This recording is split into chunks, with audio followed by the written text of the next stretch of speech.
Tonight on the podcast, we're talking all things Henry Cavill and DC. We've got Kevin Smith weighing in on Henry Cavill and DC. We got James Gunn's roadmap for the new DC.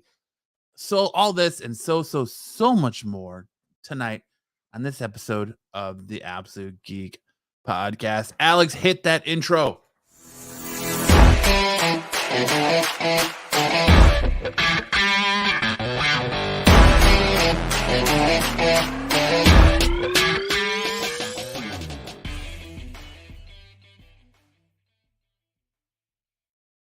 It is Friday Night Phoenix, and you're locked into the best damn podcast in all of the land, the Absolute Geek Podcast. My name is Matt, and I'm flying semi-solo right now. Matt, you should box James Gunn. Yeah, right. Someone solo right now while I'm waiting for Ish and hopefully JP to join me. I hope you guys are having a great Friday. Hope you guys have had a great week. Getting all that Christmas festivities shopping done as we are 1 week from Christmas. Crazy to say, right? 1 week from Christmas.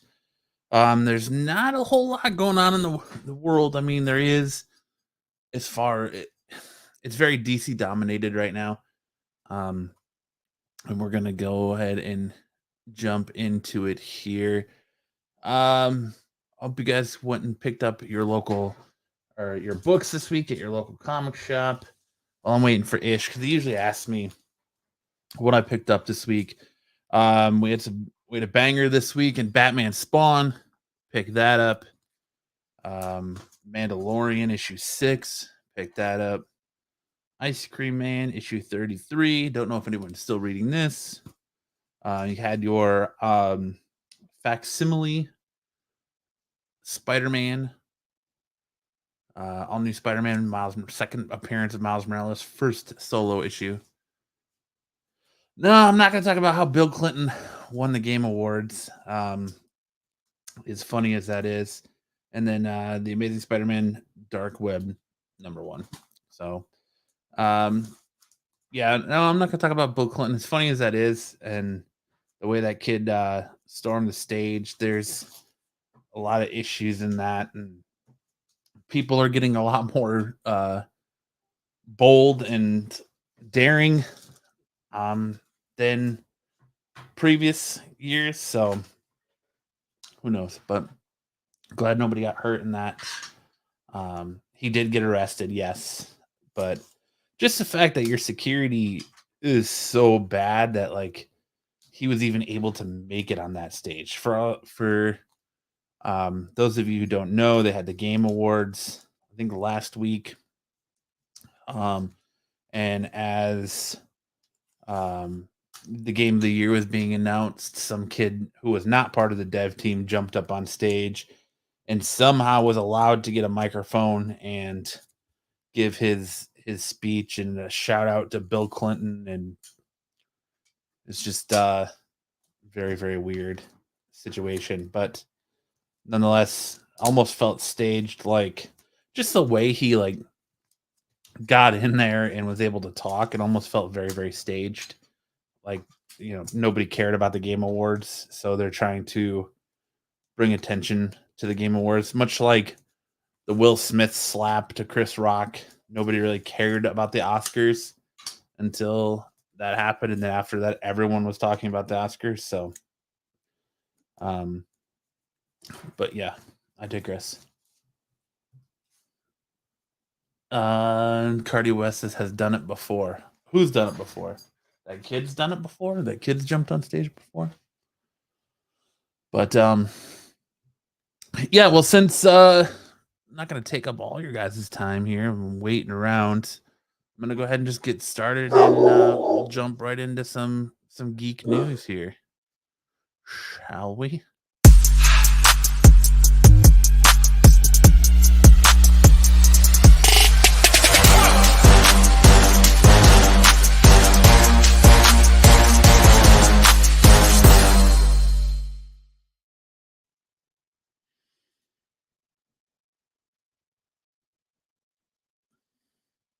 All right, and tonight our top story leading us off in geek news. Henry Cavill confirms that his time as the DCU's Clark Kent / Superman is over, taking to Instagram to explain his abrupt departure as the Man of Steel. The actor has confirmed that he will not be returning as Clark Kent / Superman for the new DC universe that is being spearheaded by DC Studios head James Gunn and Peter Safran. Announcing the news in a post shared on his Instagram account, he said, "I've just had a meeting with James Gunn and Peter Safran, and I'm sad. And sad news, everyone, I will not, after all, be returning as Superman. After being told by the studio to announce my return back in October, prior to their hire, this news isn't the easiest, but that's life," he wrote. "The changing of the guard is something that happens. I respect that James Gunn and Peter have a universe to build. I wish them all the involved. I wish all them and all involved with the new universe the best of luck and the happiest of fortunes." Biggest Max says biggest boo ever. I disagree, but I've been on record as saying I don't think Henry Cavill was a good Superman. I don't think he. I think this is a good. This is a good thing for this character. People are very much boo boo Henry Cavill, boo boo boo, but it's a chance to reboot, rebrand, reintroduce the classic Superman back to the world that we haven't really seen since, I would say, Christopher Reeves. You can kind of get that good truth, justice, and dare I say, the American way Superman back. I know that's not his slogan anymore, but you can kind of get Superman back to his his roots. What's up, Ish? You Hey, what's this going on? I see I'm on this time as usual. oh yeah. But this reintroduction of Superman, it gives you the opportunity to get him back to his Boy Scout esque ways, the less brooding Superman than what was given to us in James Gunn, or not James Gunn's, but in the Snyderverse. And I'm all for that. Like, we're gonna talk later on in the new direction and possibility of where he's gonna go with it, but going he's going to take the Marvel approach. It seems like he wants to go younger. They want to sign someone that's going to be there for years. They want to build out this universe. They want to make it cohesive and understanding rather than just a jumbled mess like we got from the Snyderverse stuff. And if we're being fair, I think a lot of the Snyderverse issues were the fact that they did Man of Steel 1, which I'm not a fan of. It's not a great movie, but it's not terrible either. And then they were DC. It feels like DC just came to him and was like, "All right, let's build this world, and we're gonna do it real quick." And then it was weird going from Man of Steel into Batman, Superman. Like, they should have done it kind of like the Marvel formula. They had a Superman movie, then a Batman movie, and then each of these standalone movies built towards something instead of doing Superman, Batman, then go right into, yeah, Wonder Woman kind of touched on it a little bit, but then just going right into Justice League. So I feel like it's a good reintroduction of Superman to the masses, to the world, and you can do it in what drew Superman to people as the hope, the, like I said, the more positive outlook than this dark brooding Superman that we got. What do you think of the stuff about Henry Cavill being replaced, Ish? And was it a hot topic in the shop this week? That was well said, Matt.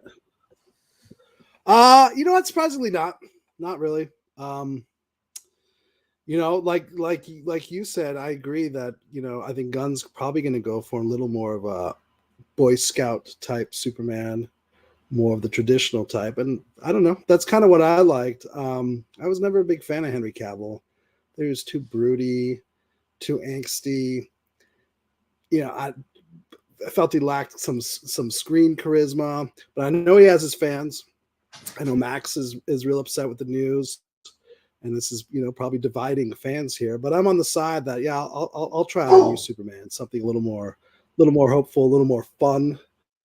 And like you said, Batman versus Superman just came way too soon, right? Mm-hmm. We get one Superman movie, an origin story, and the next thing we know, he's fighting Batman. That felt like that should have been a couple movies down the road. I think that was my biggest problem with that movie is that it felt like their conflict made no sense. Like, why? What's the conflict between the two? It just felt very, very rushed. Like they were like, oh, we're gonna make $1 billion movie here by making two of the biggest names in comics that we own fight each other, and it's gonna be glorious. And it really wasn't. I guess technically the plot was that Bruce Wayne blamed for the destruction of Metropolis, the city he's not even. Gotham, so I guess that was the motivation.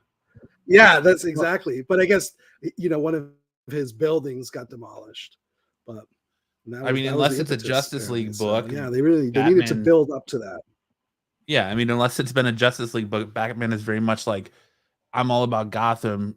Fuck Bloodhaven, fuck Metropolis, fuck everyone else. That's why Nightwing goes and takes over Bloodhaven, and that's why Superman has Metropolis. He's like, screw all you. I can worry about Gotham. You handle your own shit, And in that movie, he's like, you're destroying Gotham. I gotta stop you.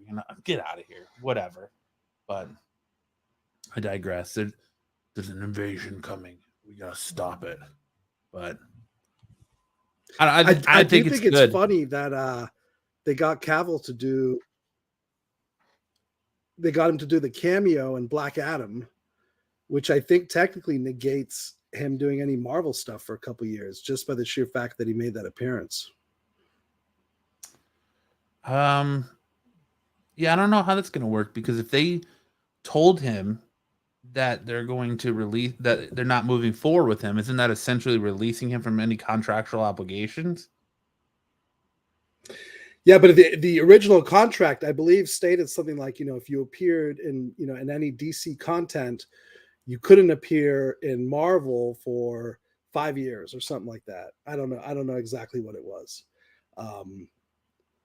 And then since he did make an appearance, it's from like the next 5 years. If that's the number, then he can't do Marvel. Yeah, and it's interesting you bring that up, because there's a story out there that we're gonna touch on too about that cameo. But Henry, and also people are wondering, well, what's Henry Cavill going to do next? Is he going to go back to The Witcher? Well, it came out that he will not return to The Witcher despite his exit from the Superman fandom. Witcher season 4 is going to move forward unchanged with Liam Hemsworth as Geralt. So if you were hoping that he was going to return to that role, well, that's not going to happen. And so there's been rumors of him being part of and producing a Warhammer 40K movie, as well as people are saying that almost pretty much confirms that he might be our next James Bond. So I turn it over to you, the James Bond aficionado. Henry Cavill, James Bond. That was the rumor mill for a while, but it's completely dropped off, because now the big one, apparently in the number one slot, is Aaron Taylor Johnson. And then he even did screen tests as Bond, which Cavill has not done. What is with this kid? Like, why does this kid get cast in every major franchise? He went from being Kick-Ass to being in the Godzilla franchise to being Quicksilver to being, now he's going to be Kraven the Hunter. Like, what is? I don't understand the. He's got an Oscar nomination. Don't forget that. Yeah, but I just don't see his appeal. I don't see Aaron Taylor Johnson's appeal. I think he's a good actor. Yeah, but do you really see a dopey-eyed, droopy-faced guy as James Bond? Like, your James Bond is usually more you're like swash and suave and debonair. Huh? Your James Bond is normally suave and debonair. It doesn't look like he just needs to take a nap. I don't think he's droopy faced. James Bond doesn't have to be suave and completely like the most handsome person ever. I don't think that's not a requirement of James Bond. Not that they've ever cast like ugly actors to play him, but with Bond, it's it's his attitude and all those things that creates the sex appeal. It's not just you could see this as so your you James can Bond. see this. Look at Nah, that doesn't say James I Bond. actually, there's already fan made posters and stuff, and a bunch of people started doing stuff with him and James Bond, the tuxedo, holding the gun, and I was like, all right, I can see it. I'm intrigued. I'm certainly more. I'm more into seeing him than Henry Cavill as James Bond. Zach Galifianakis as James Bond. Yeah, even in like the fan created, like, I don't know. I know there's a lot of people out there that would love to see Cavill, but I am not one of them. Yeah, I don't know if that screams James Bond to me. That works for me. I don't know. I don't watch Bond anyway, so it wouldn't be a driving force for me to go see Bond. You don't think that Henry Cavill would be a Bond an hater addition anyway. that would? Well, I'm just saying, you don't think that Henry Cavill would be an addition to drive new people into watching a Bond movie, reintroducing Bond to a new generation of people? Possibly, but it would be short. It would be good for 2, maybe 3 movies at the most. I think they really need to go younger. I think that's definitely what the franchise needs. Someone younger who can do like 5, 6, 7 movies, maybe even.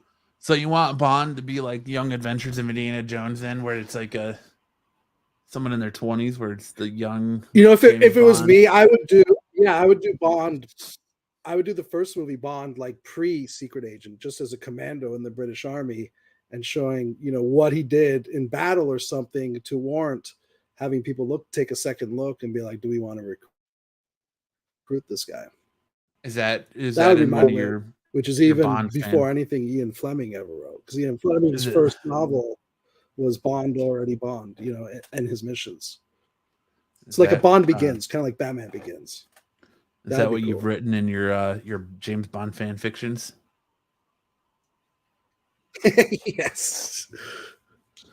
Because we all know that you and your mom, that's your Saturday night. You get together and you order out food and you guys work on your James Bond fanfics. I do James Bond fanfic. She does Willow fanfic. Is she enjoying the new Willow show? No, not at all. Really? Yeah. We watched, granted, we haven't seen the episodes 3 and 4. And the episodes 1 and 2, I was kind of as like a pilot episode. So we'll see. Mm-hmm. But man, it was rough. It was rough. Yeah. And right before we watched the movie and then immediately went into the show. And yeah, it was very rough. It was very disappointing. I'm kind of like, all right, I'm going to stick to it, see how it goes. But she was already kind of, she was over it. Yeah. So that's disappointing. See, I think I've enjoyed it. Again. I've enjoyed it so far because, like, I'm going off of, I don't remember. I saw the movie when I was a young kid, when I was younger, and I haven't really watched it since. And I thought about doing the same thing where I was like, I was like, oh, maybe I should rewatch Willow before the series. And I was like, no, I'm going to just watch the series as is. And then I'll go back and rewatch Willow afterwards to see if it all holds up. Like, I remember Willow enough where it's like, all right, this is enjoyable. I don't feel like I'm wasting my time watching it, but that well. What was that? You kind of cut out. I could hear your mom in the background saying how much it sucks. Oh yeah, my internet's pretty. I'll say slow-mo-ish. I think we cut out again. Damn it. Yeah, you did. But can you hear me? All right, we're back. CenturyLink, thank you for the incredibly slow internet speeds you provide. Okay, I was saying your way might be the less painful way because we did it, movie straight into show, and it was very rough. Yeah, so like I said, I've enjoyed it. I'm not going to say it's like spectacular. It's something I've actually enjoyed watching more than I could sit through it more than I could Rings of Power. So I guess that's a win for me. But to each their own. I can understand if you're a hardcore Willow fan where you would have your issues, but like I said, I'm running off of memories of Willow when I was like 9 or 10 years old versus this new show. So I'll go back and watch it afterwards and go from there. But do you think that he's going to show up and Val Kilmer's going to show up? It's not just how does it live up to the movie. I'm sorry, say that. Sorry, what was that? So do you think Val Kilmer shows up? No, I don't think so. I don't know. I'm not expecting him to. No. One thing that bugs me about the show is not necessarily like how, it lives up to the movie, but just like it doesn't feel like true high fantasy, especially the way the kids talk. It's very, very modern, very too contemporary. And I don't know. I like that in my high fantasy is kind of little people speaking kind of in the olden ways. Yeah, they definitely are very much current. Like, yeah, they're very much current speak. They're not the old English like Lord of the Rings or Game of Thrones or anything like that. Like, it's very current. But the one thing that kind of threw me for a loop is like Willow did all this stuff and now he's almost like bastardized. He's almost looked down upon. Like they speak of him like he's this great wizard in 1 second, and the next second they're like he's a piece of shit. Like he did all this stuff and he's banished now, and it's like, which way are you going with this? Is he a highly respected sorcerer, or is he a piece of garbage? Like, you can't really get that feeling and put your finger on that pulse of really what they want you to take away from who Willow is and what's happened in this time of since we last saw this character. So, but I don't know. I'm sad to hear that. They've definitely brought back everyone they possibly can. So, yeah. Yeah. But maybe the show will get better. We'll see. Leftovers Zaggy says, yeah, I don't get. Hey, I got one about Superman. There's a rumor about, I don't know if you.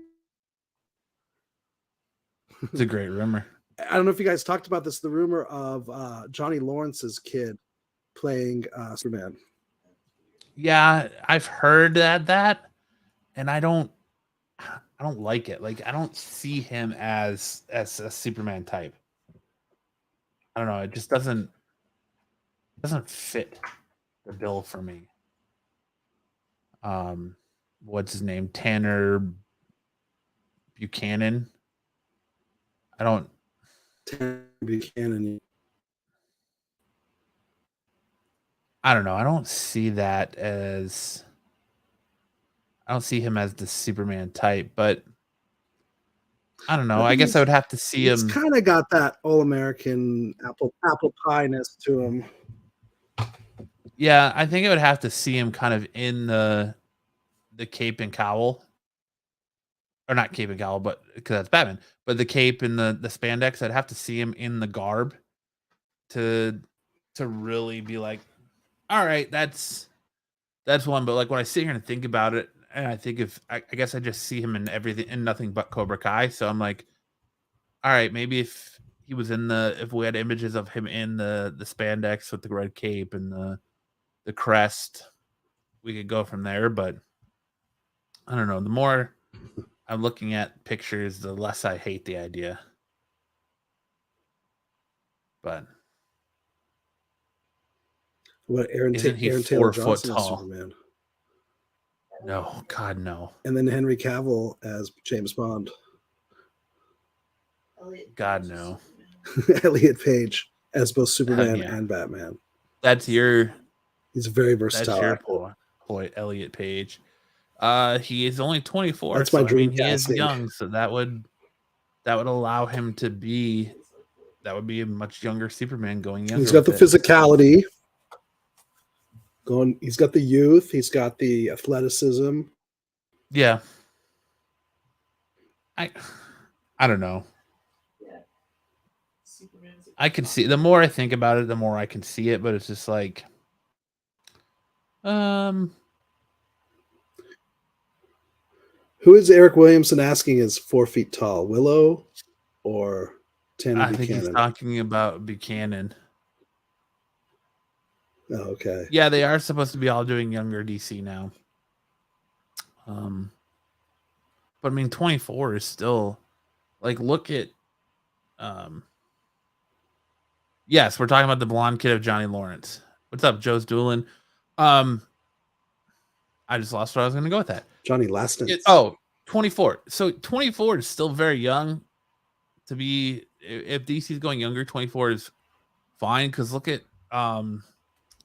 what's his name, who they've got playing Spider-Man. He's almost 30, and he doesn't look a day over. Yeah, he's like 22. 30 going on 15. Yeah. So Tom Holland's in his going on his 30s, and so is Zendaya. So, and they're still playing teenagers. So it's, who knows? who really knows? But he is too tiny for Soups. Yeah, but they said that Hugh Jackman was too tall to play Wolverine. You know, it's crazy how they can, camera angles can make you look tall enough to do that. But kind of back to touching on what you were talking about. Career. Right? Kind of what you were touching on about the Black Adam mid-credit scene-ish. New reports allege that Dwayne Johnson used Henry Cavill as a pawn to solidify Johnson's future status in the DC film universe. A new report about the behind-the-scenes that led to DC Studios announcing that Henry Cavill will not, in fact, be continuing as Superman in future DCU films seems to point to Dwayne Johnson as a key player in the process, with one insider suggesting that Johnson planned to use Cavill as a pawn to help solidify Johnson's status in the future of the DC film universe. The Hollywood Reporter did a deep dive into the circumstances that saw Cavill announce on social media in late October that he was finally returning as Superman, just in time for the release of Dwayne Johnson-led Black Adam film, complete with a cameo as Cavill as the Man of Steel, only for Cavill to reveal that this week that he will, after all, not be returning as Superman, and relatively soft box office numbers from Black Adam appear to have played a major role in the sudden about face, which if you haven't seen Black Adam yet, it is available as of today on HBO Max. So you can go watch Black Adam at your heart's content. But it just goes to show, like, we've had this conversation and it's a running joke now that Dwayne Johnson is not a box office superstar and he's not this A-list actor. And so if you have to manipulate the system and push, and it is on record how hard he pushed for Cavill to be in this movie and said, I'm not going to do it unless this happens.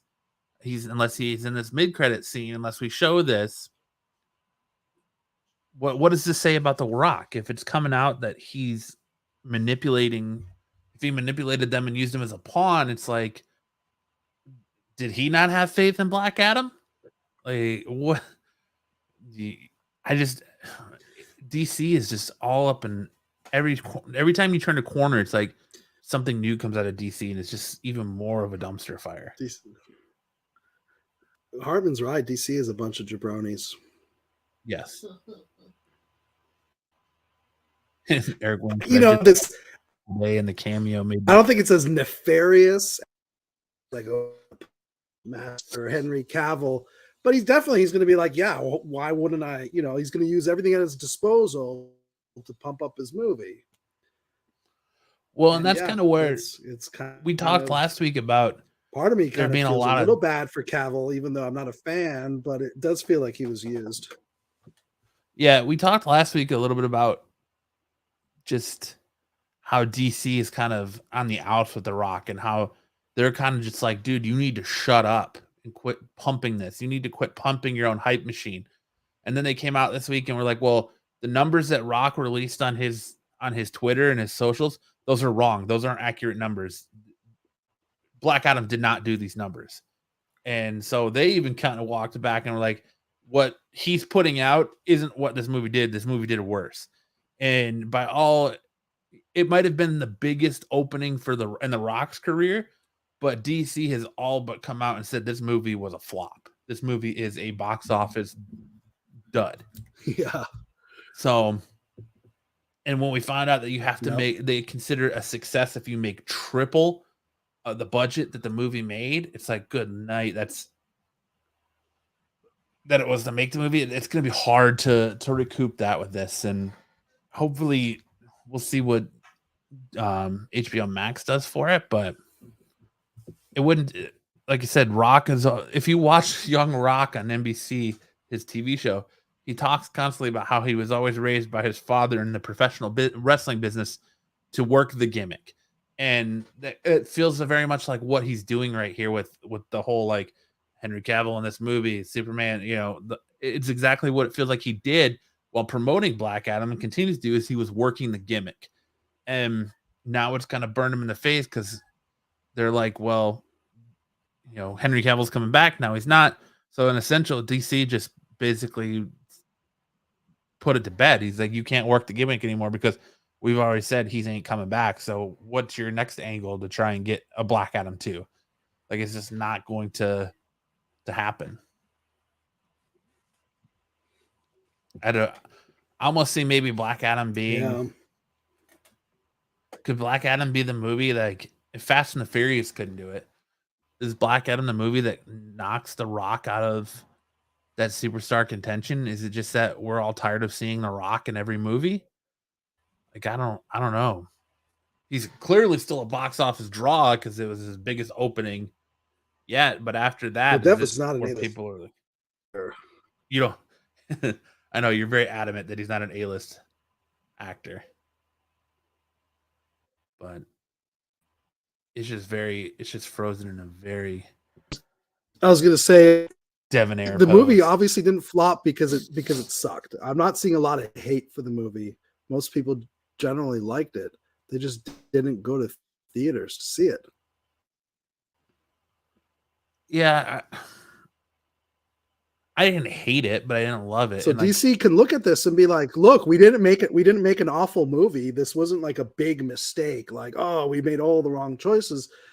People who did see the movie seemed to like it, but they just didn't get enough people on board.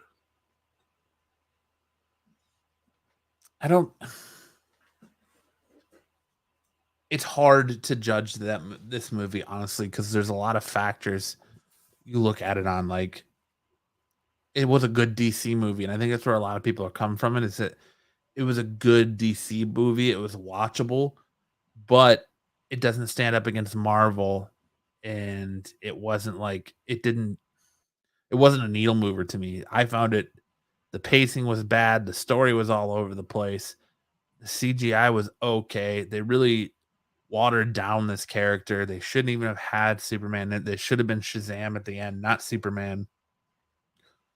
I felt like it missed on a lot of marks. It was a good 2 hours, but it wasn't like terrible like I felt watching some movies, but it wasn't great either. I could never watch this movie again and I would be okay with that. But Eric Williamson says, well, it was a good movie. It was not a fun movie. It is not a feel-good movie. Yeah. True. Don't feel good at the end, heroic. But you shouldn't, because he's an anti-hero. He's not made to make you feel good, but at the same time, you really couldn't tell. I don't know. I feel like they couldn't tell what he was supposed to be, and they didn't really know the tone of the character and where he should end. And because I don't know. I don't even know how to explain it. It's just watch the movie. If you have HBO Max, go watch the movie and judge for yourself. It's hard to fit this into a category, I guess. Matt, do you think maybe Black Adam should have been Shazam 2? It should have been the Shazam movie featuring The Rock as Black Adam. Well, yeah, because if you look at start them off as adversaries and then have a feel good. You can have a feel good ending with Shazam, either victorious over Black Adam or they join up and they're both victorious. But yeah, maybe this should have been Shazam 2. Shazam 2 Rise of Black Adam, whatever you want to call it. Considering, depending on what origin of Black Adam you go off of, Shazam and the Fury of the Gods is essentially the Black Adam origin, because that's the whole thing is Black Adam wakes up, Billy Batson confronts him. They fight. Black Adam goes and gets the gods, basically accumulates the gods to help him fight the Shazam family. And that's pretty much what the most known, I think it's the New 52 origin of Black Adam. So it would make sense for Shazam 2 Fury of the Gods to be where we get Black Adam in that confrontation. That confrontation should have started at the end of Black Adam and rolled into Shazam 2. So I just feel like, again, it's just another example of how DC doesn't understand the characters they're working with. Warner Brothers just doesn't understand these characters. And I feel like that's the main point that's very evident throughout all these these movies is, why are you having Batman fighting space aliens instead of, you can have them fight space aliens in the Justice League movie, that's fine, but like instead of street level characters, why is your first introduction to your Batman in this universe fighting your Superman? Like that shouldn't be the case. And you should have had them have their own standalone movies and then some conflict brought into this to make them face off. It's just, that's my whole issue with the DC universe. And Black Adam's another example. Is just that your finger is so far from the pulse. You have all this source material and you just don't understand your characters.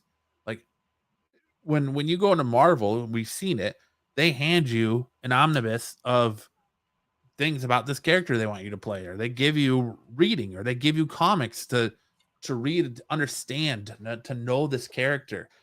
And I think other than maybe really Thor, and I don't know, I'm sure there's some other instances, but most of the characters feel tonally correct in Marvel, where DC, they don't feel tonally correct. I don't understand why they had this whole, we have to make Superman brooding. We have to, make him, instead of being the Boy Scout, optimistic, looking at the world with the truth, justice, and American way, why does he have to be the brooding, my daddy died emo? Like, that's what you have Batman for, is to be that brooding, my parents are dead emo. You don't need that from Superman. And I think that's one of my problems I think that's just with a Henry sign of the Cavill. times. Everything has to be edgy and dark, and Maybe, but like, I think that's my problem with Henry Cavill, is that although he looked, his look was good, the tone of the character, the way he just deadpan that character and played him very, like, even like Clark Kent.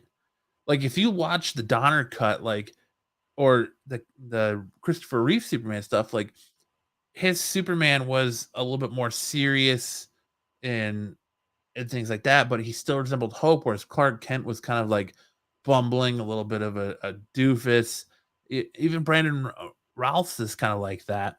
But then you get Cavill, and it feels like his his Clark Kent was just as brooding as his Superman was. So it just tonally, no, Henry. I would not say Henry Cavill was a Boy Scout at all. I think it's in Like, Justice League.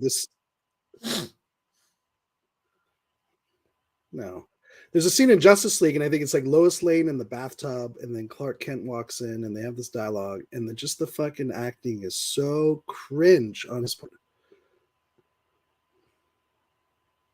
The Donner just cut didn't cut it for me. Yeah, and it's, I think, even like with Black Adam, just not tonally. It's just tonally off. Kevin Smith has made a bold prediction of what he thinks James Gunn should do in the new DC universe. Kevin Smith is making a bold prediction about the plans James Gunn and Peter Safran are cooking up at DC Studios. Gunn ultimately plan is to recreate the iconic Challenge of Super Friends. Imagine a live-action franchise universe. While taking fan questions on his Fat Man on Batman podcast, Kevin Smith was asked about what popular movie of today he would have shown his 10-year-old self. Smith started on his breakdown of why the film he would pick would be Avengers Endgame, just to let his kid self know the epic comic book movie moment he would eventually get to see.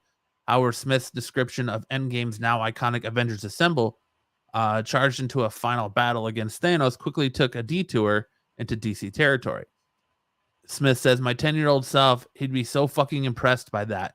Like when they're all fucking do that challenge of the Super Friends run at each other, which we now have a really good fucking chance of replicating with James Gunn in charge at DC. You know that at somewhere they're having a conversation going, well, we have to eventually get there. We have to give the people what they want, call Civil War shot.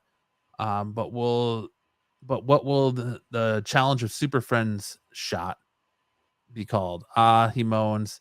That's what I want live action from now, Mark. We'll show within the next 5 years, I'm predicting.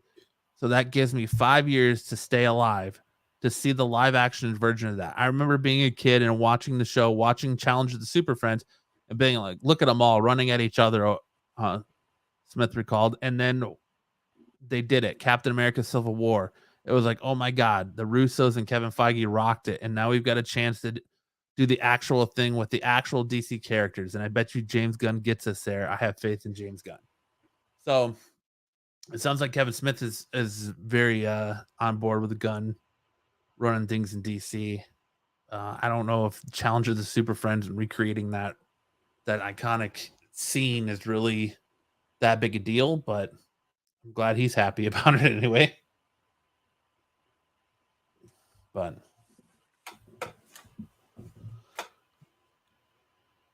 here's a big one for you, Ish. Oh shit, I'm jumping all over the place. Here we go. Warner Brothers Discovery announces that they the content write-offs and canceled shows they've shelved movies will be higher than originally declared. As per the Hollywood Reporter, the company stated in a filing on Wednesday that is now expected write-offs and impairment related to the content and development costs to figure between 2.8 billion and 3.5 billion. The estimate is up 800 million to 1 billion from the 2 billion to 2.5 billion initially projected in October. Due to the higher content write-offs, Warner Brothers Discovery now believes its total resurrection and impairment charges stemming from the merger of Warner Media and Discovery will be between 4.1 billion and 5.3 billion dollars. Shelving all of that stuff is going to cost them 4.1 to 5.3 billion dollars. Billions of dollars of write-offs. Wow. Like they are so other than Batgirl, what's included on this list is officially being shelved. Well, Batgirl, Wonder Twins, Superman, Man of Steel 2, Blue. They're still pushing Blue Beetle, but who knows how far that gets, really, if that actually even sees the light of day, even if they're putting out posters. So far they've canceled a bunch of animated stuff. Like Wonder Twins, that's not a made movie, right? They had already started casting. They were already in the casting phases. They were getting ready. They were already into pre-production and things like that. They canceled it. I think they canceled it right as they were about to go start shooting the movie, and they canceled Batgirl right in the middle of the movie. They canceled, what else? DC animated short, the Batman animated stuff they're supposed to do for HBO Max. They've canceled a bunch of stuff that was supposed to come to HBO Max, like Green Lanterns. They've canceled a lot of DC properties, but yeah, they pretty much canceled all DC. Wonder Woman 2, yes, Wonder Woman 2. That's crazy. Or no, Wonder Woman 3 projects yet. What's that? That they haven't. It's not like they've spent these billions of dollars already. Well, I mean, Batgirl was the one completed movie. Yeah, they said they spent almost like $100 million on it. Well, and they wanted what, another 100 million for reshoots, and then think of all the money they've dumped into the Flash, all the money they would kind of what along your point here. Warner Brothers, let's say Aquaman 2. Warner Brothers reduces James Wan's Aquaman 2 reshoot budget. According to a new report from Variety, before James Gunn and Peter Safran took over as CEOs of DC Studios, Warner Brothers co-chief Pamela Abdy told Wan to reduce his budget for reshoots on the Aquaman sequel. After 2018's Aquaman made over $1 billion at the box office, becoming the second highest grossing DC movie of all time, Wan and Warner Brothers immediately moved forward with the sequel. However, as the company continues to cut down on expenses and aimed its restructuring, it constrains Wan while reshooting with falling already cost a reported $205 million to produce this movie, and now think of how much more they want to dump into it for reshoots. Sure. So now Aquaman 2 needs to make $1 billion for it to not be a flop. Well, I think it needs to make more than $1 billion. These budgets are out of control, obviously. So what did they say? It's three times, at least $1 billion to break even. Yeah, well, they say for it to be considered a success, it has to be 3 times the budget to make the movie, right?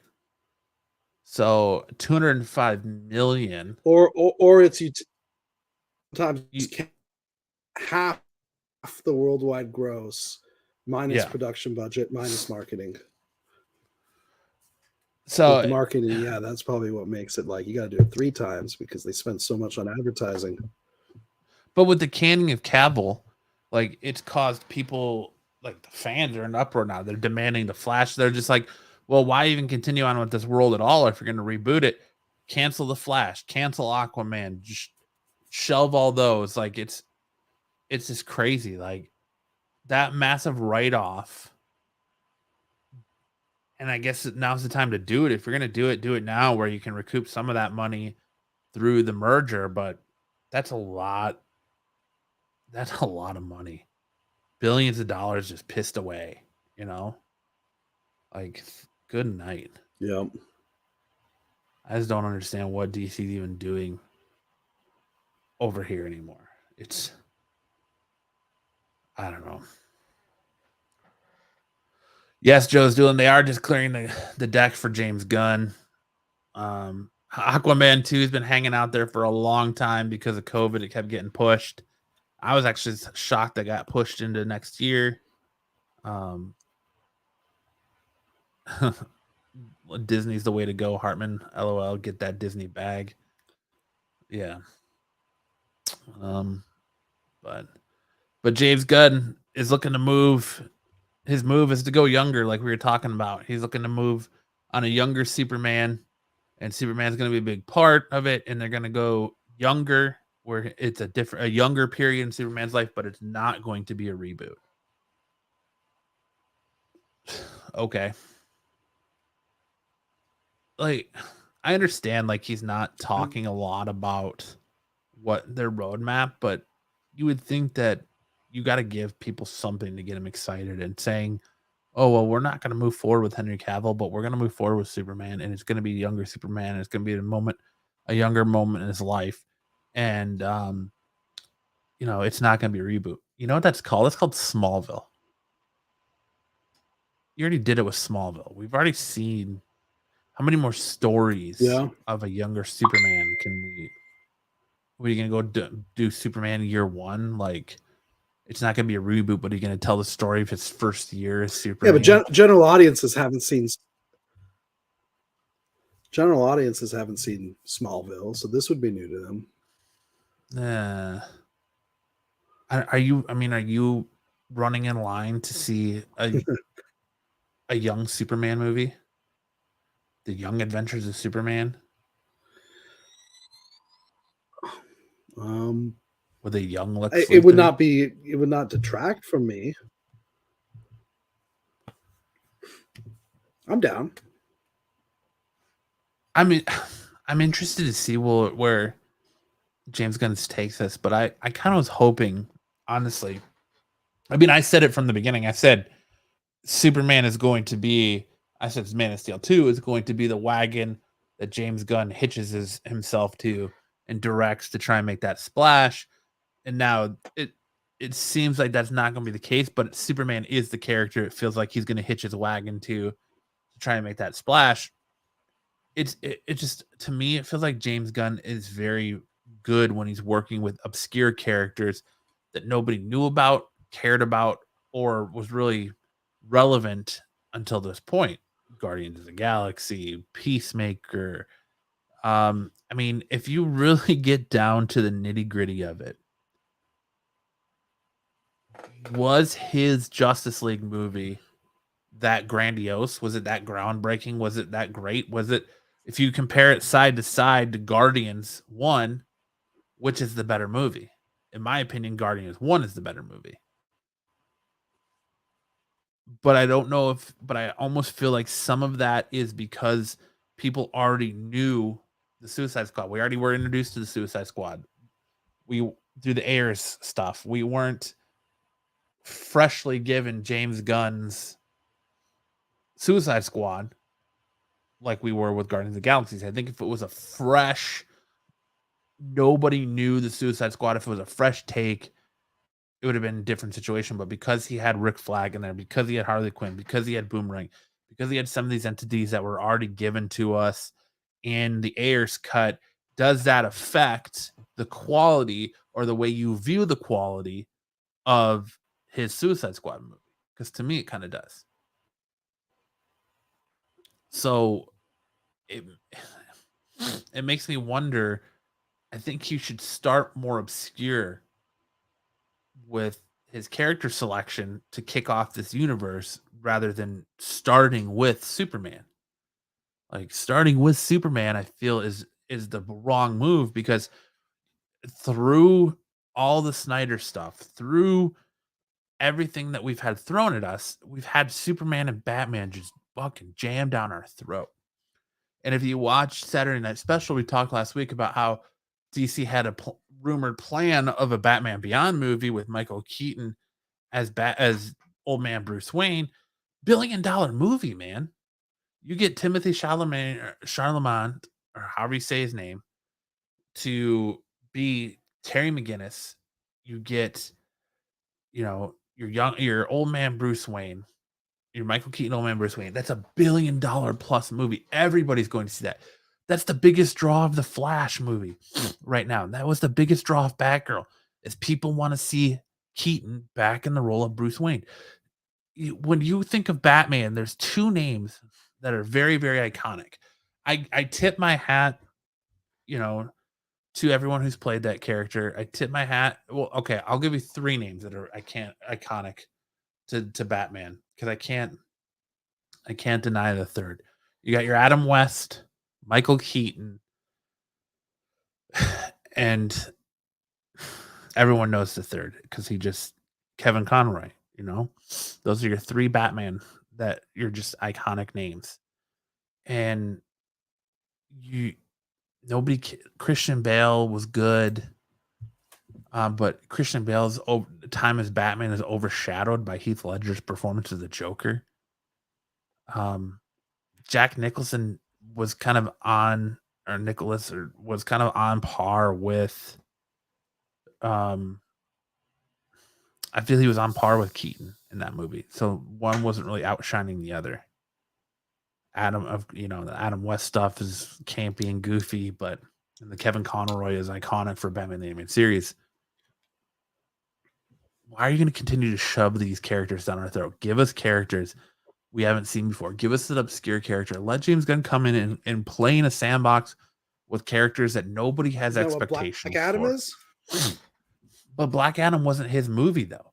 And Black Adam is pretty much, really, if you strip it down, Black Adam is just a more emo version of Superman. And Shazam is pretty much the same thing. He's Superman, just with, instead of kryptonite, he uses magic, So, like, I just feel like there should just be some obscure characters that you let him play with to reboot this franchise before you bring in Superman, before you bring in Batman. Let people kind of do what Marvel's doing with the Fantastic Four and the X-Men, is let that bad taste get washed out of people's minds, and don't dive in to this new franchise, putting so much expectation on yourself. Like, if you kick off and say we're going to lead this charge with the Superman movie, you're already putting way more expectation on yourself than you would if you were just maybe Blue Beetle. Or imagine how people would talk about DC if James Gunn comes in and goes, we're going to start our new franchise with Static Shock. People like us who are talking heads on the internet, the comic book community, are going to go, Static Shock? Why Static Shock? Like, that doesn't make any sense. Why wouldn't you start with Batman or Superman? If he started this universe where Batman and Superman are already looming entities, and you start with someone like Static Shock and that movie blows you away, James Gunn automatically looks like a genius, right? Like, look at the way people talk about him with Peacemaker. He took a character that really had one issue, was totally irrelevant, and launched him into superstardom, where he became like the biggest thing in comics, where they're putting him in the Suicide, they're putting him in everything now because of his popularity. Imagine just if they took someone like Static Shock, gave you that movie, and it was amazing. It was level of Guardians of the Galaxy, level good. And then you launch your universe from there. You build off your universe from there. In 3 years, 4 years, we'll say 5 years to be more realistic, I think the tone of DC changes.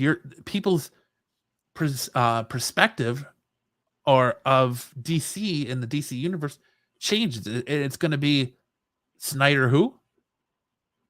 Snyder. What do you mean, Snyder? No. That we don't talk about those. We don't need JLA. We don't need right off the bat. You can build to that. We don't need Super Friends right off the bat. I think your way to go with this new DC is we've had so much Batman, so much Superman, a little bit of Flash, so much Wonder Woman, and now we're going so much Aquaman. Let those characters be. Let them be looming entities in the DCU, and build with them in the background. Build off some of these other characters you have.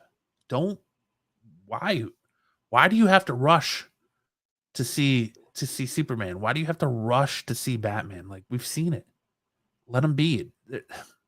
I think people love the X-Men, so they want to see the X-Men. It's been a few years since we've had an X-Men movie now. Same with the Fantastic Four. So people are kind of getting to that where we want to see him. We want to see him in the MCU. People are clamoring to see him in the MCU because they want to see him done right. How about Green Lantern? You could start with Green Lantern. I mean, that would be a good jumping on point, even though, the Ryan Reynolds one still kind of leaves a bad taste in people's mouths. But you could start there. You could start with a Hal Jordan or... No, that's been long enough. That's been long enough. You think so? Yeah, okay. You could start with a good Green Lantern movie. Yeah, definitely. To kick off your good Martian Manhunter movie.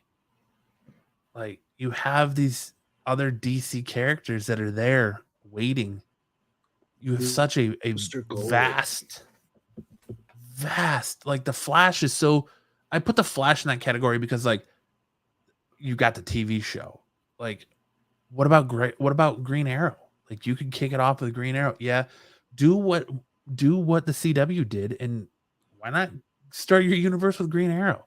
You do a different version, a more accurate, Oliver Queen. But you could start it with Green Arrow. You could start it with, hopefully, maybe they'll start it with Blue Beetle.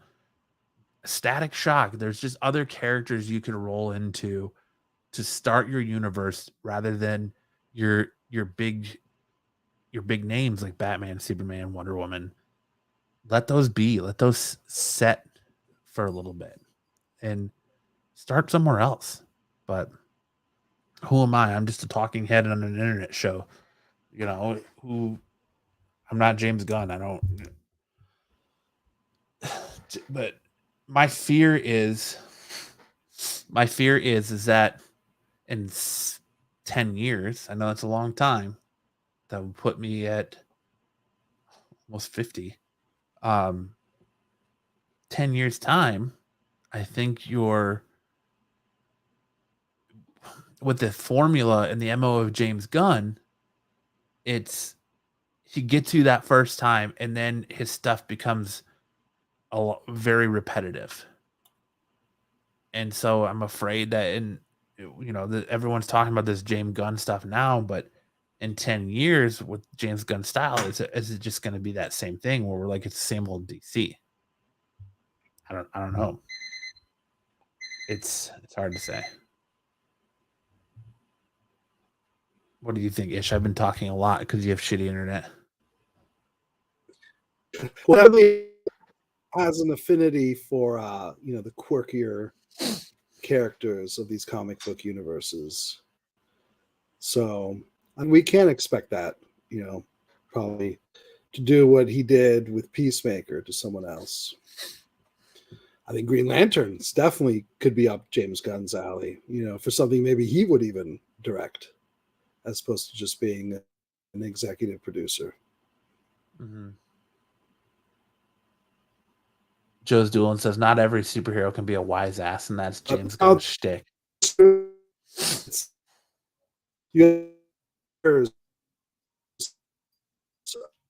Of these are main characters they've always sold, so it's hard with Superman because they're going to be like, well, you're breaking up really bad. That's Ish. what We're works. not catching. Always worked. We didn't catch anything of what you said.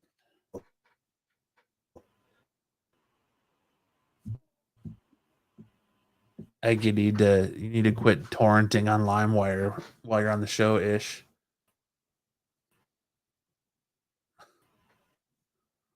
I don't know.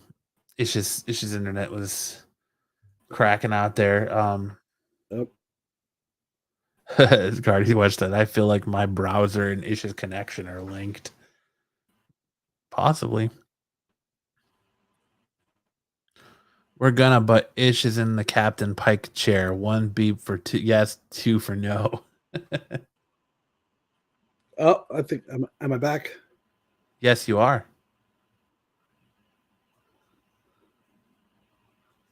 You're back now. What were you saying? Can you hear that? I did hear that. Yes. Okay. Woo! I don't even know what I was saying. Well, I was saying, Gunn, instead of just executive producer, if he wants to direct a DC movie, Green Lantern might be right up his alley. Or Booster I think he's going to. I think he's going to be the first one to do it because they're making all that fuss about him taking over. It would only make sense that he directs the first movie to kick off his universe, right? You're going to kick off this big universe. I don't think he has to, but I think he does. Yeah, but you're also the big boss. So that's like the big boss coming in and be like, well, I get, first turn at everything, as opposed to his role is actually to delegate, find the right people, instead of going, well, I'm the right person. But they might Zatanna, yes. This should be a James Gunn movie. Yes, Joe's doing that's a good point. Zatanna would be a good one for him to do.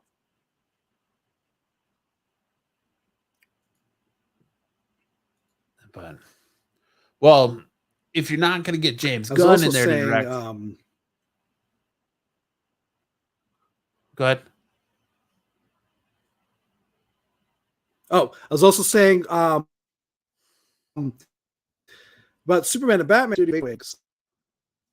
Don't go with these characters that for 80 years have been your mainstays, have been, your big money makers. But like you said, find a nice balance where it's not necessarily a Batman movie, but he can appear, so he can loom in the story. Yeah. So maybe they find balance. But you can't do DC movies and not at least have some kind of Superman and Batman, because that's expect, and that's it's for a reason that they're the foundational characters. It's like the MCU without Spider-Man. That would never work. But I think that at this I'm point, filming aboard the ISS space station. I think at this point, though, with those characters, your Batman, your Superman, you would almost need, I think, if they did Doomsday right or something like that, you would need that Thanos level event to have those characters in it. I think that's what DC should do, in my opinion, is they should build up their universe with their smaller characters, but have those three, Superman, Batman, Wonder Woman, be your big looming characters that everyone's trying to live up to be. And that when you don't see these characters until there's that big, like, world shattering event that's going to happen. And that's when they make their appearance, because they're your heavy hitters.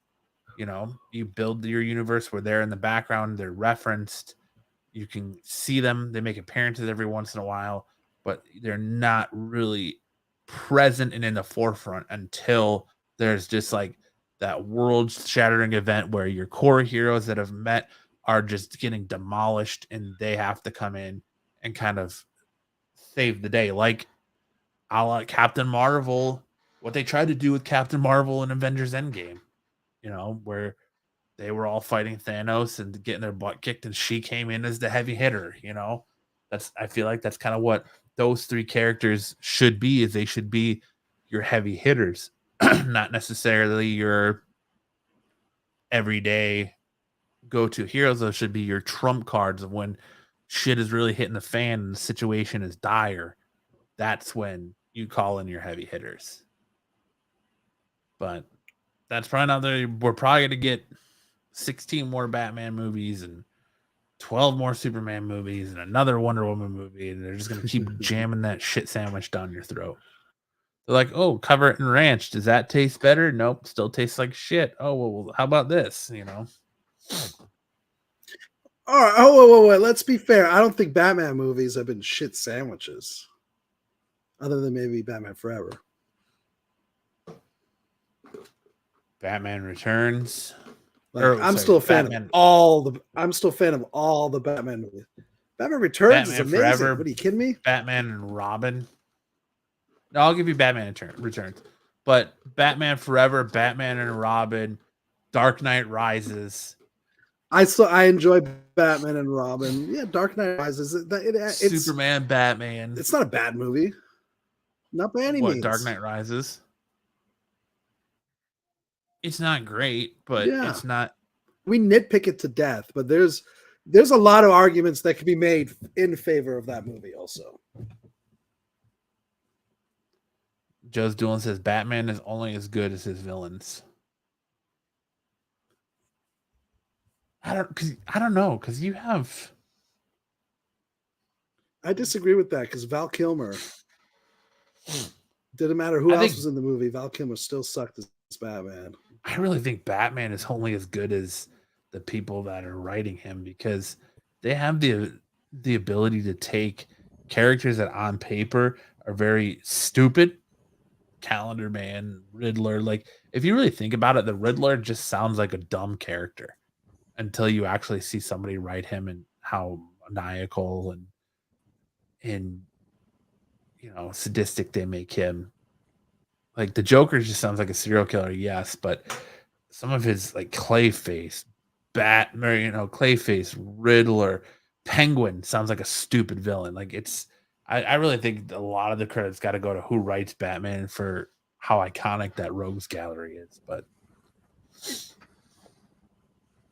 what's up, JP? How's it going, guys? I see. What's your thought on all the James Gunn and Henry Cavill stuff? What's up, Ish? It's been a while.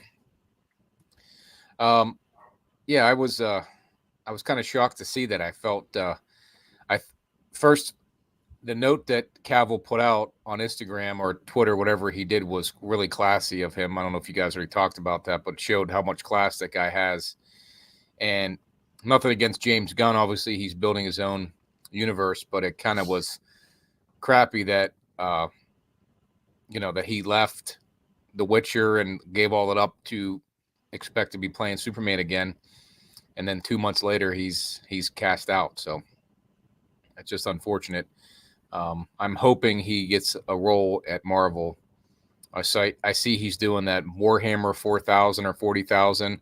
40K. And everyone's acting like that's his next big role, but I don't think that is. I think he has a bigger role at Marvel, hopefully.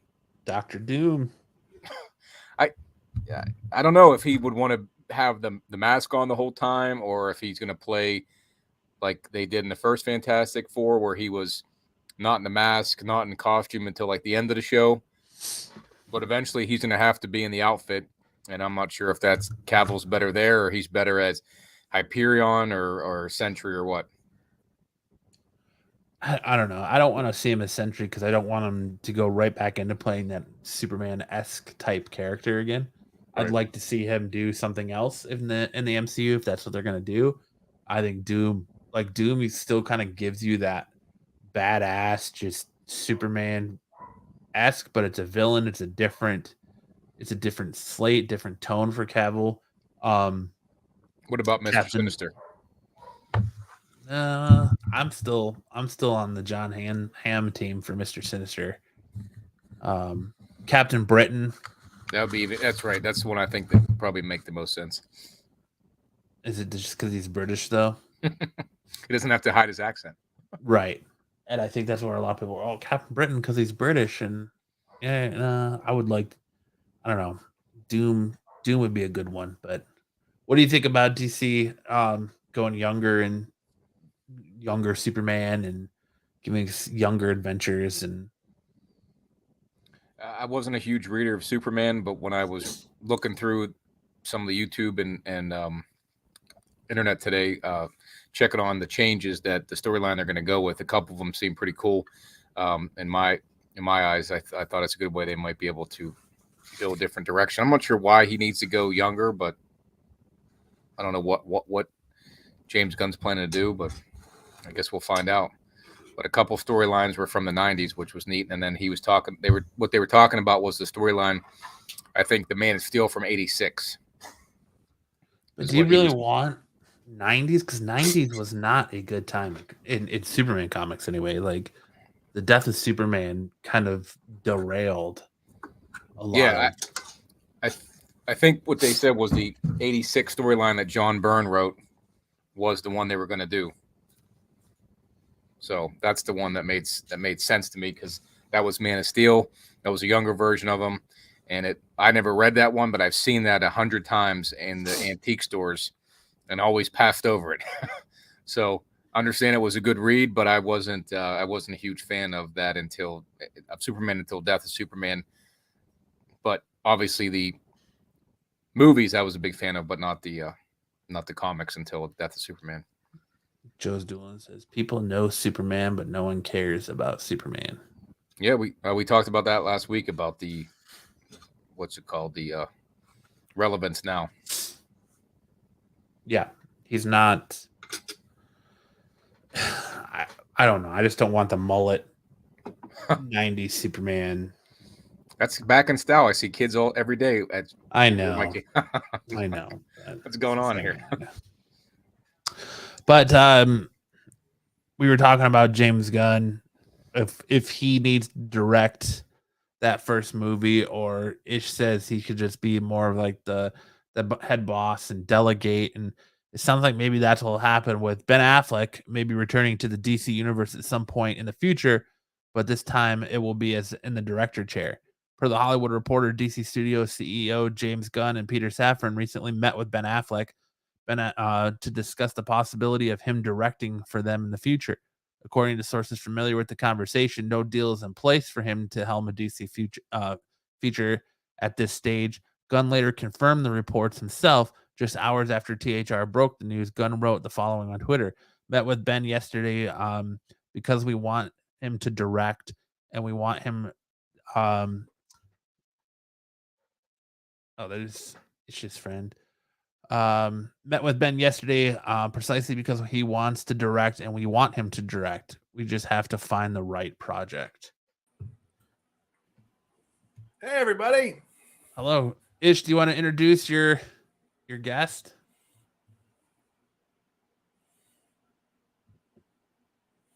I guess not. Can you guys hear me?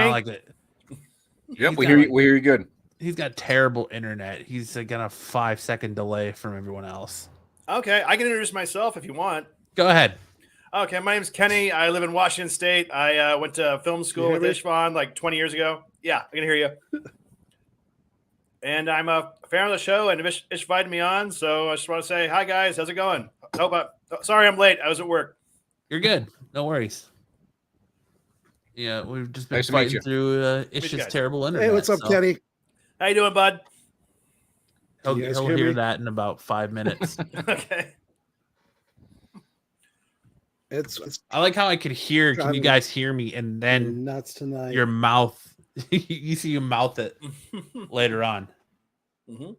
Yes. Oh, is there a delay on mine or? No, on Ish. Oh, It's- okay. Ish Siobhan's his internet is terrible. Oh, bummer. What are you guys talking about? Is it Ben Affleck coming back to the DC universe? Yeah, I'm talking about him directing a movie for James Gunn's new universe that he's trying to put together. Oh, so what do you guys think? I'm for it. I'm glad he's not going to be Batman. I love him as Batman, but they need to get away from the Snyder stuff. I wanted to know what Ish thought because he thought that I said James Gunn probably comes out and directs that first movie of his new universe just to kind of set the tone. Makes But sense. Ish thinks that as being the big boss, he's kind of got to delegate it out. And maybe Ben Affleck is who he's going to delegate it to and tap to do the first movie out of his universe. But Do they know yet what the first movie's going to be, or? They haven't released any information yet other than him saying that they're going to do a Superman movie with a younger Superman. He said we'll find out more in the beginning of the new year, but right now that is all he's giving us. So I'm assuming, I would say that's a safe bet to say that they're probably going to start it with Superman. Yeah, I heard that they just recast her. I guess they let Henry Cavill go today. So which I'm not really a big Henry Cavill fan. Are you guys? I'm not a fan of his Superman at all. At all. Yeah. I'm not a big Snyder Universe fan in general. I'm not a big Zack Snyder fan. I liked a couple of his movies like Dawn of the Dead and that Watchmen was okay, I thought, but I was never a big fan of 300, and I never liked Man of Steel. I am a big Superman fan, and I just was not down with the whole, dark, gritty, whatever they were going for, and I just never. So I'm glad James Gunn is taking over it because I'm a big James Gunn fan, and Ben Affleck's a great director. I mean, he did like Argo and Gone to Be Gone and stuff. So I mean, yeah, it makes sense that he would do a directing job. Yeah, I think he could do a good job with it, given those last movies you talked about. I was trying to think in my head what he had directed recently besides like being involved in Kevin Smith movies. So I'm glad you said it. Right, yeah. Now I'm like, oh yeah, that would make sense. Yeah. So he's a good director, but we don't really know what movie he's doing or what's going on. So it's hard to say like, oh, would he be a good fit for that or that? So, but we'll see, I guess. But I'm excited about James Gunn taking over because I thought the DCU was a mess for a while.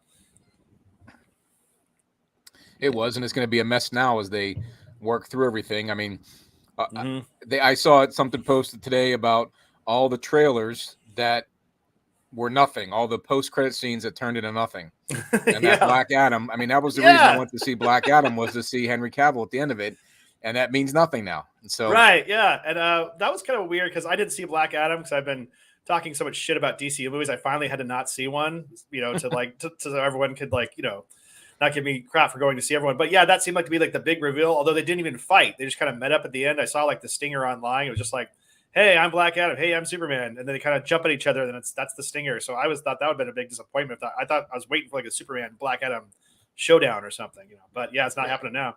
Well, we were talking about that earlier, is that it's been coming out that a lot of people inside DC feel that The Rock, that Dwayne Johnson was pushing for Henry Cavill to come back, and that he was it was part of his contract that he wanted him to come back. He wanted that post-credit scene as a kind of bargaining chip to cement his place in this DCU going forward. So he kind of was more relevant and was kind of a mainstay in their future plans. Right. And so they're looking at him and they're like, why don't you shut up? Because he's sitting here pushing Henry Cavill as Superman and talking all the Superman, and almost like he forced their hand to bring him back. And then when Black Adam didn't do as good as they thought it was going to do, and he wasn't, it was his biggest box office opening, but that movie wasn't an instant box office success. They were like, you know what, forget this guy. We don't care what you do now. And we're going to just nix all of this. And so they were like, that's why they had him come out and say, oh, I'm coming back as Superman. And then now they're saying, oh, well, you're not going to do that. We're going to move forward. So I think Black Adam was that last life support for DC. And as far as new characters go, and then they're going to be like, well, we're going to pull the plug. And I've heard Black Adam is maybe quietly one of like the biggest box office bombs of all time. They haven't really disclosed what it really like cost or like, lost or whatever. But some of these things I've heard, like they need to make like $600-700 million to break even. They're hoping they all become $1 billion movies like Aquaman or something. But yeah, it didn't even get 400 million like worldwide. So I think if, Black Adam would have been a huge success, they might have kept going with, listen to The Rock, but I think they already knew Black Adam wasn't going to do much because they already signed on James Gunn to take over the DCU before Black Adam even opened, I think. So, I think they're wise to try to retool the whole thing because I think Black Adam might be one of like the biggest box office bombs ever in terms of money just lost. That was my favorite movie of 2022. Come on now. Well, and I think the pandemic played a big issue in that what else is there? All those movies got pushed. Like Black Adam probably would have come out, I believe was supposed to come out before this year, and then got pushed because of COVID. The same with The Flash, same with Aquaman 2. Those all continue being pushes. So it's more so like, what are you, it feels like, to JP's point, a lot of like, what are you doing now? And none of this lines up because COVID has pushed so much out, and there's so many, they've had to make so many changes along the way since these movies have been in the can and made. But I think they were saying that an insider said for a movie to be considered profitable in Hollywood, it has to make triple what it cost them to make the film. Yeah, 2.5 times what it costs to break even is the old saying, basically. Yeah. So yeah, movie costs like 300-400 million. It better make about $1 billion, to break even. I've heard the new Avatar 2 has, like James Cameron even said, like on record, like it has to be the 6th or 7th highest box office grossing movie ever in the United States to break even. And then they'll see. So they're expecting it to just be, gangbusters. Well, I'm afraid that they're going to just continue to pump that into theaters until they're going to keep that movie in theaters as long as they can until it'll do that. Right. But they're already saying, they're already saying like, all right, bring it back. Pre-projections, it's already on its way to just be a monster at the box office. So sure. Well, nothing's really released every Christmas. They usually release a bunch of movies, and everyone's just gotten out of the way of Avatar this Christmas. There's nothing really, in competition with it. Usually there's a bunch of big Oscar contenders or a bunch of big like Lord of the Rings or something every year, but this year it's like everyone's just gotten the fuck out of the way of Avatar's way. Like this seemed like the time of year Star Wars would be a Star Wars movie would be hitting the theaters, or a Marvel movie. There'd be something there to compete with it. And like to your point, it just feels like they've kind of they've pushed Marvel movies till the beginning of next year to try and get out of the way of Avatar, because I think everyone's afraid that it's just going to be this massive blockbuster that the first one was. And if it's anything less, I think no matter how much it makes, if it doesn't perform as good as, if not better than the first, I think it's going to be considered a failure. Well, I'm coming in late to the conversation. Have you guys talked about Avatar 2 yet? Are you guys excited for Avatar 2? It opened today. I really have no interest in Avatar 2 at all. Like, God, the first one came out how many years ago? 2009. Yeah. So it came out in 2009, and it was basically just Fern Gully. If you remember Fern Gully, it was Fern Gully. Dances with Wolves. It was pretty derivative of a bunch of movies. Yeah. So it's just like, I have no interest in the second one at all. And in the Way of Water, it's like, all right, I don't care about these characters anymore. You've lost me. It's been so many years that I don't want to go sit through the 3.5 hours the first one was, or whatever it is, and then hearing that this one's almost pushing 4 hours, it's like, I don't want to go commit that much of my time to sitting in a theater to watch this movie. What's funny is I would have had no problem committing 3 different seatings at Endgame. I saw it 3 times and loved every one of it. Yeah. But I would not go see Avatar at 4 hours. Let me ask you guys this. Okay, if someone says you have to sit through 4 hours of Avatar, or we could just waterboard you for 1 minute, what would you pick? Bring on the waterboarding.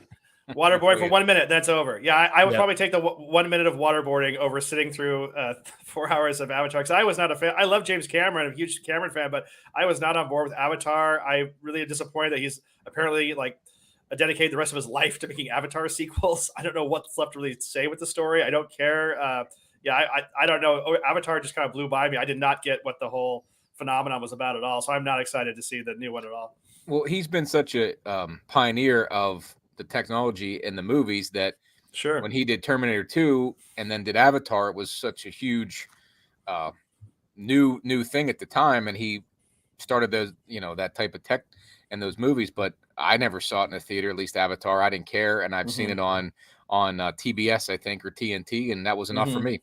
I don't need to see it again, and I would rather, like I said, Endgame is the Marvel stuff was more my cup of tea, and I'll watch it, but I won't run out to the theater to see any one of those movies. Yeah. I don't know. It's hard saying for me if you go to see 3-hour movies anymore in a theater. I just get kind of restless, and it's okay at home where you can pause it and kind of keep doing stuff. But yeah, 3-hour movies in general just seem like a real investment. Yeah.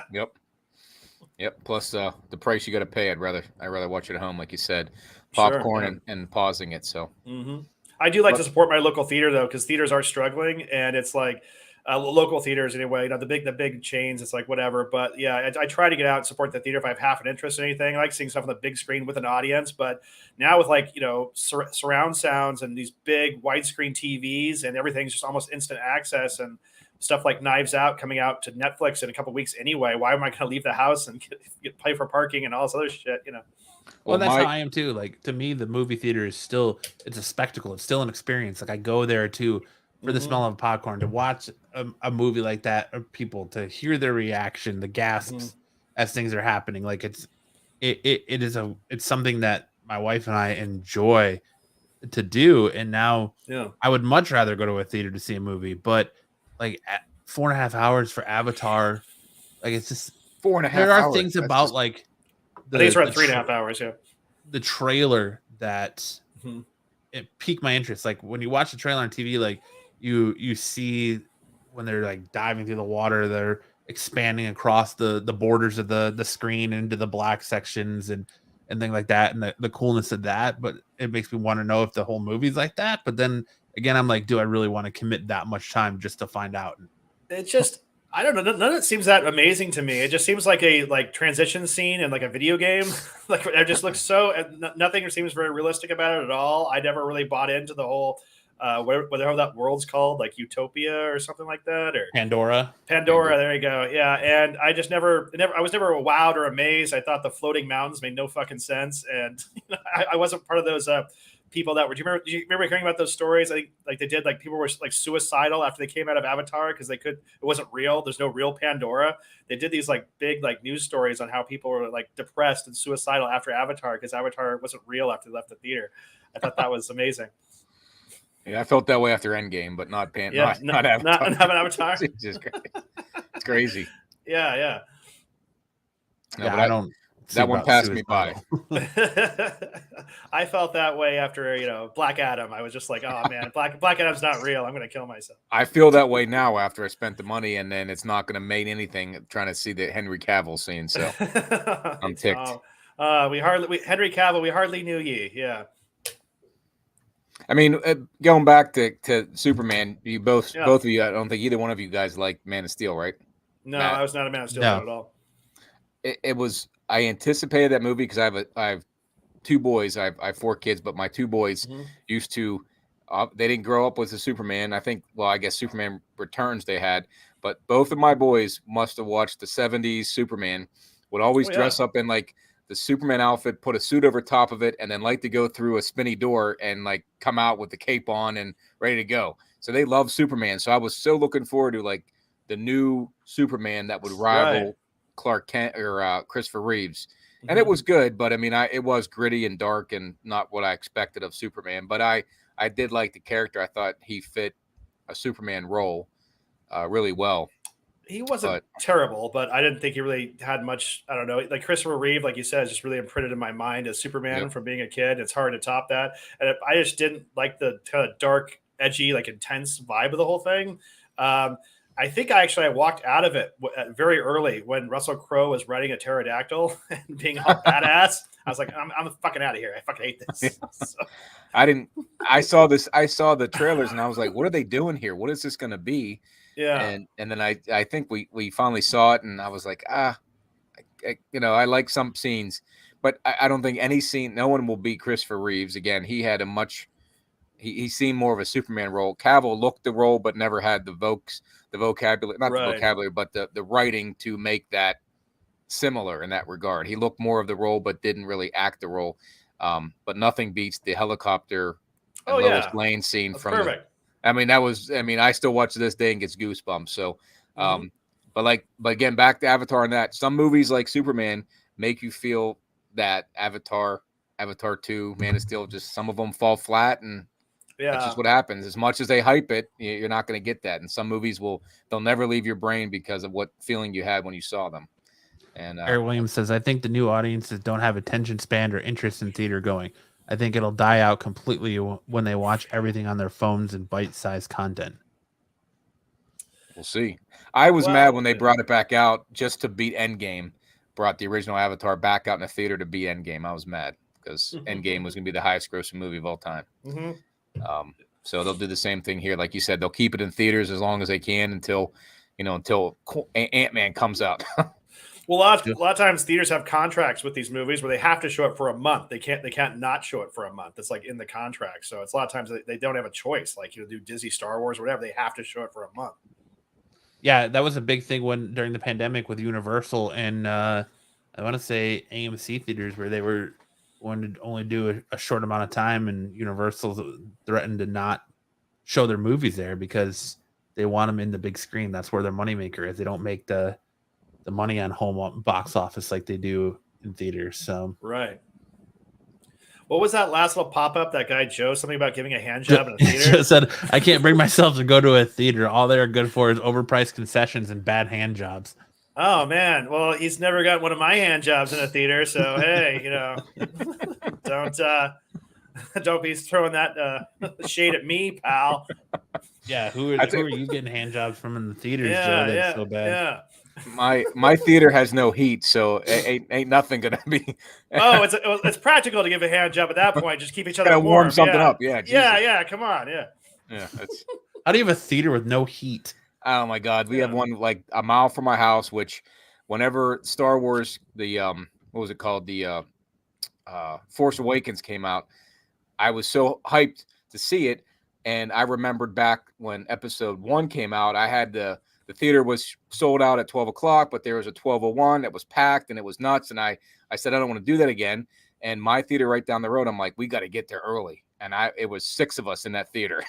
And it's just like the local theater here, but it's a satellite of a bigger theater that's like 20 miles away. So they put no money into this thing anymore since COVID. So the heating system broke, and it was okay in the summertime. But now that it's cold here, I'm up northwest or northeast, and it's cold in there. So you're not going to get any, it's a shriveled mess, in there because it's freezing cold. So there's no way, hand jobs there. Well, I like those kind of experience. I grew up in really rural Oregon. So we had this one theater that had springs in the seats and a soda stain on the fucking screen. Yeah. And people were just talking over the movie, and the guy would fuck up the reels. And I kind of love that kind of experience. I kind of got the kind of theaters I grew up with. So I kind of like that grindhouse type, type experience. That's what it's becoming now. And there's no heat. And I don't even the popcorn's stale, and it's I'm still spending $9 to go to this damn thing. I'll just watch it at home.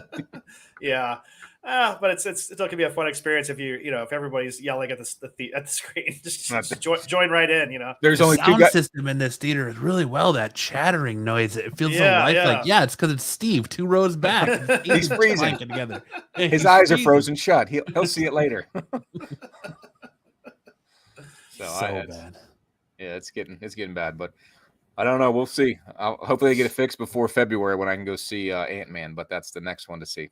Next one to see is big Ant-Man for you guys. I don't even know what the next movie I'm excited about is. I have to, but it's usually there's 3 or 4 Christmas releases. I'm like, oh yeah, I can't wait. But this year it's kind of maybe I'll see that Santa Claus one where he's kicking ass or whatever the fuck that's called, Violent Night or something. Yeah. The last movie I was excited about that came out was Top Gun 2. Top Gun 2, yeah, that one. That was the big movie. It's the one movie most people went to the theater to see this year, the only one. I did not see that movie. No, are you protesting it? No, I didn't get a chance, and then now it was available to buy on Prime, and I almost did that, and then I'm like, oh, it's going to be on Paramount. Maybe I'll just buy Paramount. Yeah, the Yeah, day so- after Christmas. It's on But I think it would have been Paramount+. much Yeah. cooler to see it in the theater at like the what's the big theater, the IMAX? The IMAX. IMAX. Yeah, that'd have been cool. Yeah. Not that we have that here, but Well, I could have drove somewhere to see it. Yeah, I heard somebody was on the big screen, like seeing Avatar, I guess, in 3D IMAX was like a different experience and watching it at home when my buddies went to see it like tonight or he's going to see it tonight. But yeah, Top Gun 2, I love the first Top Gun movie and I was stoked, but it got so overpriced. Like they're talking about, oh, best actor, best picture, like, just the biggest box office ever, best Tom Cruise movie ever. I saw it. It's good for being a Top Gun sequel for 36 years later, but I think everyone's fucking smoking crack. I don't know what the fuck they think is so great about this. It mirrors a lot of direct scenes from the original. I mean, it's nothing really iconic about it like the first movie. And yeah, I was very baffled why everyone went over the moon for Top Gun 2. I think it's just because it's just like a pretty good movie, and that's all it takes now for everyone to lose their fucking minds because most movies are so bad. They're just oh my god, that's amazing. Maybe the nostalgia part of it, because I felt that way watching Force Awakens, because it seemed just like the original Star Wars. So I was like, oh wow, this brought me back. But then they screwed up the next two movies. So Top Gun would have been good enough just for nostalgia, but not to break records like it did. Well, those nostalgia checklist movies, I'm not really big on, like that last Ghostbusters movie where it just seemed like, hey, it's the Stay Puft Marshmallow Man. Hey, it's this. Hey, it's that. They do that with a ton of Top Gun as well. Like, hey, he's playing, Great Balls of Fire on the piano like in the other movie. And some people get like, yeah, I remember that. Cool. I feel kind of empty when that stuff happens. I don't know. Well, yeah, it's like the nostalgia factor because people want to get away from how shitty the real world is.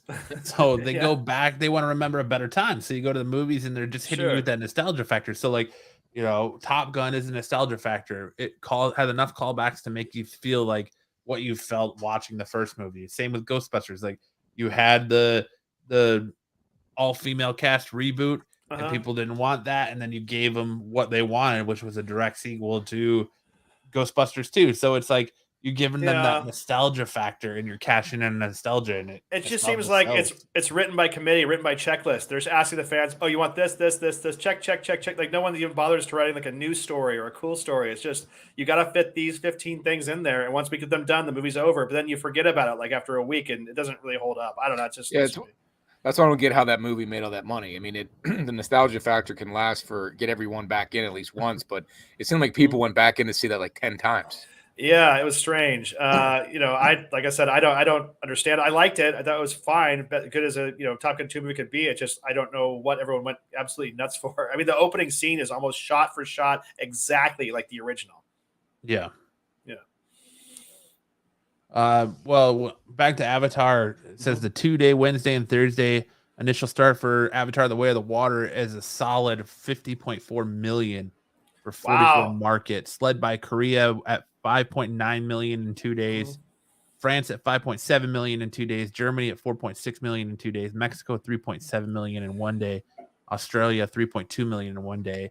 Today's opening in China on track for $18 to $19 million. Yeah, it's gonna be. I guess it's gonna be huge, maybe because there's nothing else out. But like I said, I can't believe people are still really into Avatar after 13 years. But worldwide, I think this is the kind of movie that does well overseas, especially in like Asian markets and stuff. I think it's got a lot of fans over there and stuff.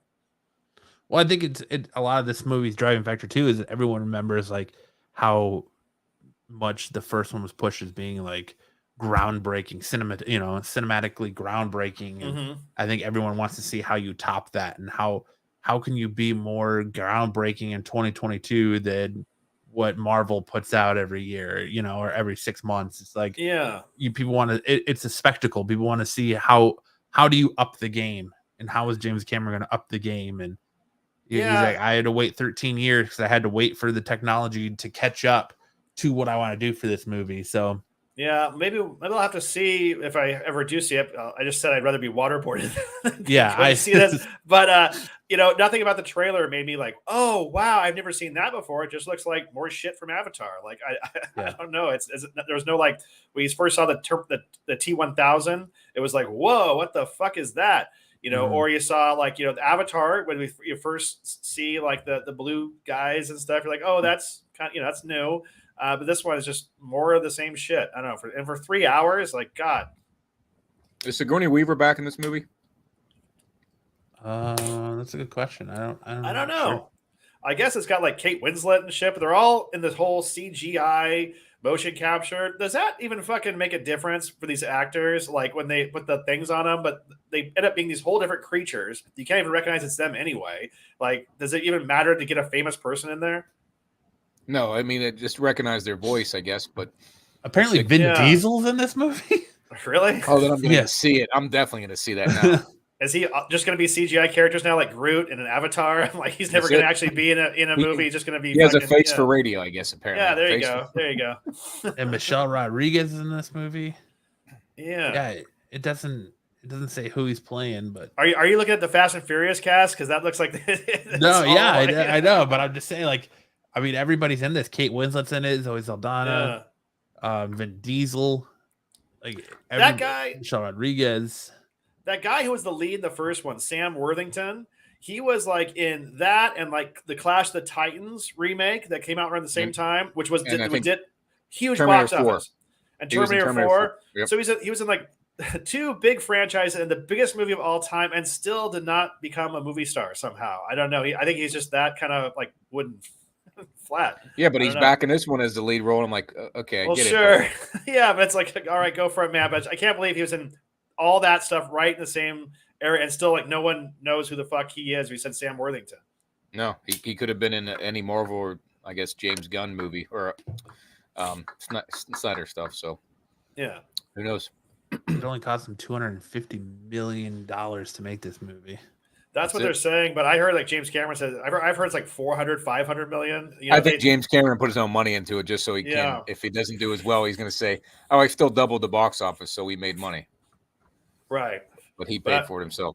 Budgets are so insane now. I don't even know how. You watch the credits like a Marvel movie. How many fucking names are in that? Like special effects departments and all that stuff. I don't know how many like accountants they have working on these things, because it's really like you're talking about thousands of people getting paychecks, and how do you keep track of all that shit?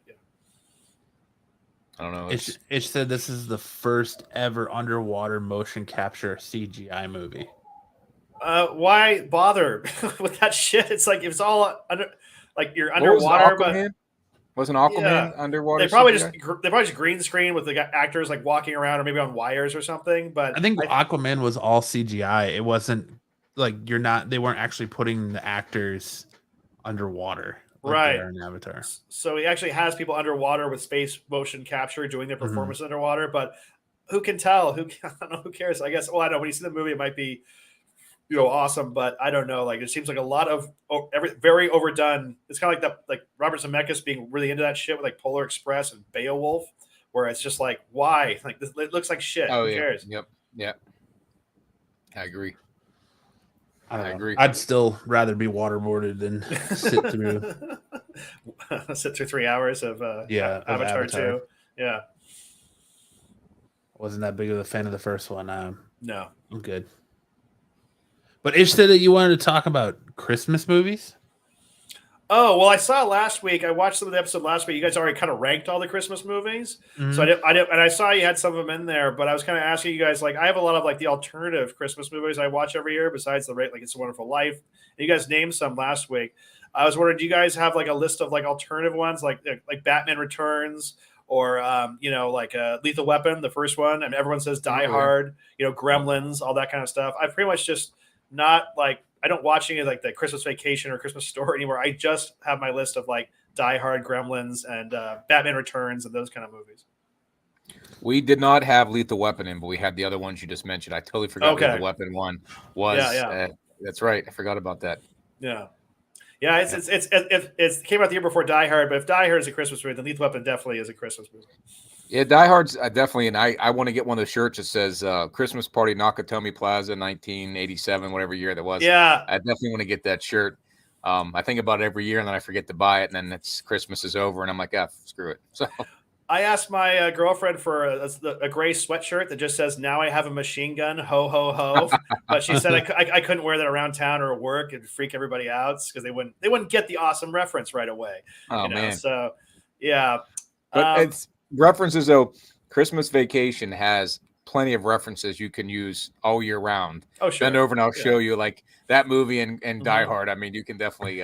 Oh yeah, I quote Christmas Vacation all the time. Like I don't know, Margot. I say that all the time, and sometimes people don't understand what I'm talking about. Sometimes not. It makes me when people look at you like, oh yeah, that's right. Yeah, like oh yeah, that one. But I get it. yeah, there's also some other like kind of dark like Christmas movies. Have you ever seen The Ice Harvest with John Cusack and Billy Bob Thornton? I've never even heard of that. Yeah, it's a really fucked up dark Christmas movie directed by Harold Ramis. It kind of came out, did nothing, but it's kind of a heist movie where everyone kind of like betrays each other and stuff like that. But that's a fun one that no one ever brings up ever. And I think people are desperate to watch any Christmas movie on Christmas, like Hallmark movies, or they are Christmas with the Cranks, like even really shitty Christmas movies. People still watch Christmas with the Cranks every year because it's a Christmas movie. So there's a lot of them, I think. Is it? I don't know. I don't want to shit on it. I don't want to shit on it too much if you like it, but like I just think there's a lot of them that people are never brought up that I like tend to go to every year versus like the more traditional ones. So I mean, I guess we got to draw the line at what makes a Christmas movie. Is it a Christmas movie just because it's set at Christmas time? Like, well, I have my own podcast. I plug it here for real fast. It's called Go ahead, absolutely. It's called Buddies on Buddies. It's on YouTube. It's me and my pal from LA. We talk about different buddy action comedy movie each week. So like this week, we covered Lethal Weapon, even though the first one's not really a comedy. But anyway, so yeah, what I was thinking about, because he asked me, we talked about that, is Lethal Weapon a Christmas movie? He said basically Christmas movie would be a movie that you'd sit down and watch with the family each year. And it's kind of, it's a nice, pleasant movie. It has the Christmas spirit set at Christmas time, all that kind of stuff. But me not having kids, I tend to just go to the movies I want to watch over and over at Christmas time. So they can basically just be set at Christmas, like Lethal Weapon and Gremlins and all this other shit. And that's my Christmas movie. I'd rather sit through that, every year than the usual like Miracle on 34th Street or Polar Express or one of those. It's like, if as a single guy, in his like 40s or something, I think it's okay to be your Christmas movies, and those are Christmas movies to you. And did you see the new one that came out, Violent Night? I haven't seen it yet, though. It's playing at my local theater, so I'm thinking about taking my girlfriend to go see it, like tomorrow night or something. But my kid saw it and said it's awesome. It's awesome. Yep. I tend to kind of not like those like wink movies so much. I'm not a big like fan of like Sharknado or Machete or one of those things that are like, isn't this crazy? Isn't this bad? Haha. I like, if my bad movies, I do not know they're bad. I like them to like just to have conviction and not be so wink. So we'll see. I might go to it just to support the theater and stuff. So, but yeah, we'll see. Might be a new one to add to your list, because or Silent Night, Deadly Night. There's a classic about this that was protested back in the day about a guy dressed up as Santa Claus and goes around killing a bunch of people on Christmas Eve. That was protested by major groups back in the day, like moms outside of theaters with picket signs and stuff. It's it's not a very good. It came out like the Friday the 13th with all that crap coming out, but it's a good one to throw on if you're into the alternative, Christmas movie. Yeah. I mean, Gremlins was the farthest I went alternative for that stuff, because it was pretty gory for a Christmas movie. But sure, I definitely would watch something like you're saying, that, or that A Violent Night that my kids just saw. Yeah, those are fun. I just think it's I tend to gravitate towards those versus the ones I've seen a lot. Or I still like It's a Wonderful Life. I still like Home Alone. It's just those are my kind of movies. Now I have something I wanted to show if I can, and I want to ask Matt if I hit the present button. There's a couple, speaking of stuff that's kind of messed up. Do you have something I can? Do I send it to you, Matt, or should I just do the present? You can just hit the present and share your screen if you want. All right, share screen. Hopefully nothing. Yeah, make sure all your porn tabs are closed. And I think they're all down. Let's see. All right, so we'll do share that one right there. All right, so if I bring this up, so what do you guys see now? Something's working. Okay, yeah. There's this.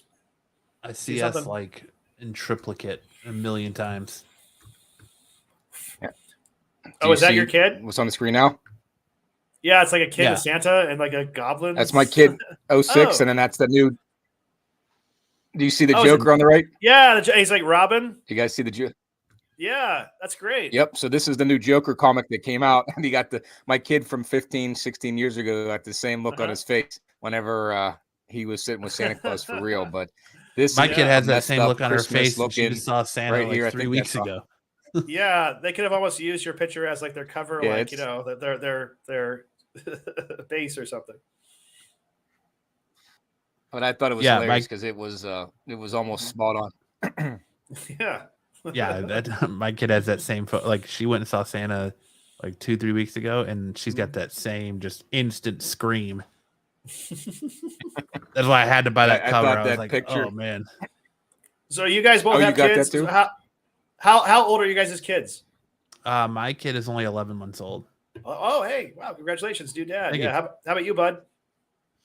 I got 4 kids and they're 17 down to 11. Wow. Okay. So Well, what's 6, like? 17, 15, 13, 11. Is there so for like your 11-year-old? Is there like a new toy this year? Like there was that, like Tickle Me Elmo, or is there like a new like Rage toy this year for kids? Not that I know of. Mine are they all no spoiler alert, there's no Santa Claus, and my kids finally none of them believe anymore. So Okay. which is great this year because I can say, yeah, you're not getting any gifts this year because you were bad. So I'm not going to there bring you you go. anything. Nice. So deal with it. You don't clean your room, you're not going to get nothing this year. Just a whole lump of Before- coal right there. Yeah. Before I had to actually get something for them, no matter what they did or didn't do. So now this year I'm like, yeah, you're not going to get that. But they're nothing they're really asking for that I know of. Nothing, no new huge toy. I'm asking for toys, right. but they're not. That's I less see. hardcore than what my dad did to me when I was a kid if I was bad on Christmas. What do you do? So, height of 90s, height of Power Rangers for me, huge Yeah. Power Rangers fan. I was being a little shit on Christmas, so my dad goes, all right, well, we're going to let you open a present early. So he goes, you can pick one. So I go, all right. So what do you, I of course went for the biggest one. Yeah. And go ahead and open it. So I opened it. It was like one of those Power Rangers guns where all the weapons came together and they made like a giant cannon. So stoked, dude. It's like, all right, Yeah. cool. We'll get in the car. He made me go back to Toys R Us and return that shit because I was being a little asshole. So he made me open it. Yeah, maybe open it and then return it. And That's hardcore, man. Yeah. and you didn't get it. You didn't come back, like buy it the next day Nope. or for Christmas. Nope, that Nope, was it. I didn't get it. And still, so to this day, I still remember that. And I'm just like, yeah, this time of year, I'm watching what I do a little bit more than Yeah. Well, wow. It left an impression then. Yeah. it did. Would you do that to your kid? I probably would, yes. Just because I'm sorry. I don't know. It's like Yeah. that stigma where you're like, oh well, people's kids today are little bastards and they have no respect, and so you're like, I'm gonna do it this way. But I don't know. I say that, but my daughter has me so wrapped, even in 11 months. I don't know if I could actually bring myself to do that to her. No, it's hard to do it to a daughter. But your kids, if you have a boy, on these days, if you ever do, you're like, yeah, here's like they did in Scrooge. It's a pound of veal. What's wrong with that? Yeah. I'll give him meat. Yeah, I've heard of like cousins and stuff that took their toys out in the backyard and like shot them like with a handgun. Yeah, it's like, yeah, you like that toy? All right, here you go, bang, bang, bang.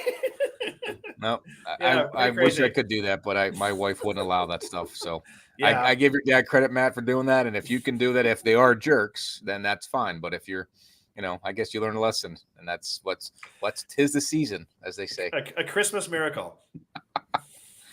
Yeah, it's funny. Yeah, he's hardcore. I mean, he used to do things like if I wouldn't clean my room, he'd throw all my stuff away and then he'd give it back to me. But he'd like go through with a giant trash bag and pretend like he threw it away and give it back to me like a month later. But Wow. yeah, hardcore stuff. I had a woman I work with that did that to her kids, and if that was like an iPad on the ground, she threw it away. And I'm like, well, you gave it back to him, right? And she's like, nope. I'm like, geez, oh man. I mean, That's you just expensive. like to throw away money. I know. Yeah, that's an I would expensive sell lesson. that. I think that's it's an expensive lesson to do to your But kids. again, It hurts you. that's a lesson for you as the parent to learn. Like, I just spent X amount of dollars and then threw it away to prove a point. I mean, I'm not going to waste money like that for that reason. Yeah. Make them sell it and give me the money for it. Maybe. Like there you Steve Boy go. says, wait until she's 15, you'll throw it out the car window. Well, when the boys show up, and then you'll be, you ain't leaving here until you're 21 or 25. So yeah. Mhm. Yeah. My wife my wife seems to think I won't do that to our kids. So Yeah, I Right. don't know. That's pretty hardcore. I think you fake it, then give it back. You're like, or get in the car, then you just do it right around the block, and then drive back in and say, all right. If you don't have a united front, you and your wife, then you can think whatever you want to do, and it won't work. So if she's on the same page, then it might work. If she's not on the same page, good luck with that. It's not going to happen. yeah. She'll It's the way it goes these days. We are soft these days, and we give way too much to our kids, and I don't know why. Well, at least it's like I have nephews and stuff, and this year they just want like upgrades for their video games. Like I want like money or something so I can buy my avatar new shoes in Minecraft or some shit. I'm not a gamer, so I don't know. Yeah. I don't know any of this stuff. And I just like, well, I want kind of something they could unwrap, but they don't want that shit. They just want like, where's your credit card? Like that's what I want for Christmas, so I can just buy a bunch of upgrades on Minecraft or something. Yeah, because they basically you give them a card and they can buy everything Christmas Day. And upgrade all the stuff, so it's like, hey, wow, look, you can actually get something on Christmas Day. But is that like under the tree, unwrapping a present, just like, hey, by the way, you now can upgrade your crap so they can stare into their tablets even more and not pay attention to like anyone around the family or anything? That's the way it's supposed to be, Clark. I guess so. Yeah, I'm aiming too high. Unwrap an actual gift on Christmas and not just buy your avatar some new shoes or something. Yeah, I don't know. I haven't heard any big gifts this year for mine, so maybe it is the same thing, like you said. Just get him a card. Just give him a credit card. Here you go. Go nuts. Yeah. Yep. Well, I was even saying that to my wife. We were out Christmas shopping, and like the line for like in-store pickup was at Best Buy was so much longer than anybody in the store. Like the store was empty. I'm like, Christmas is so much different because there's nobody like in the store shopping anymore. It's like, I already ordered online. Let me go in there and pick it up and then go home. Like it's well, you guys have seen it.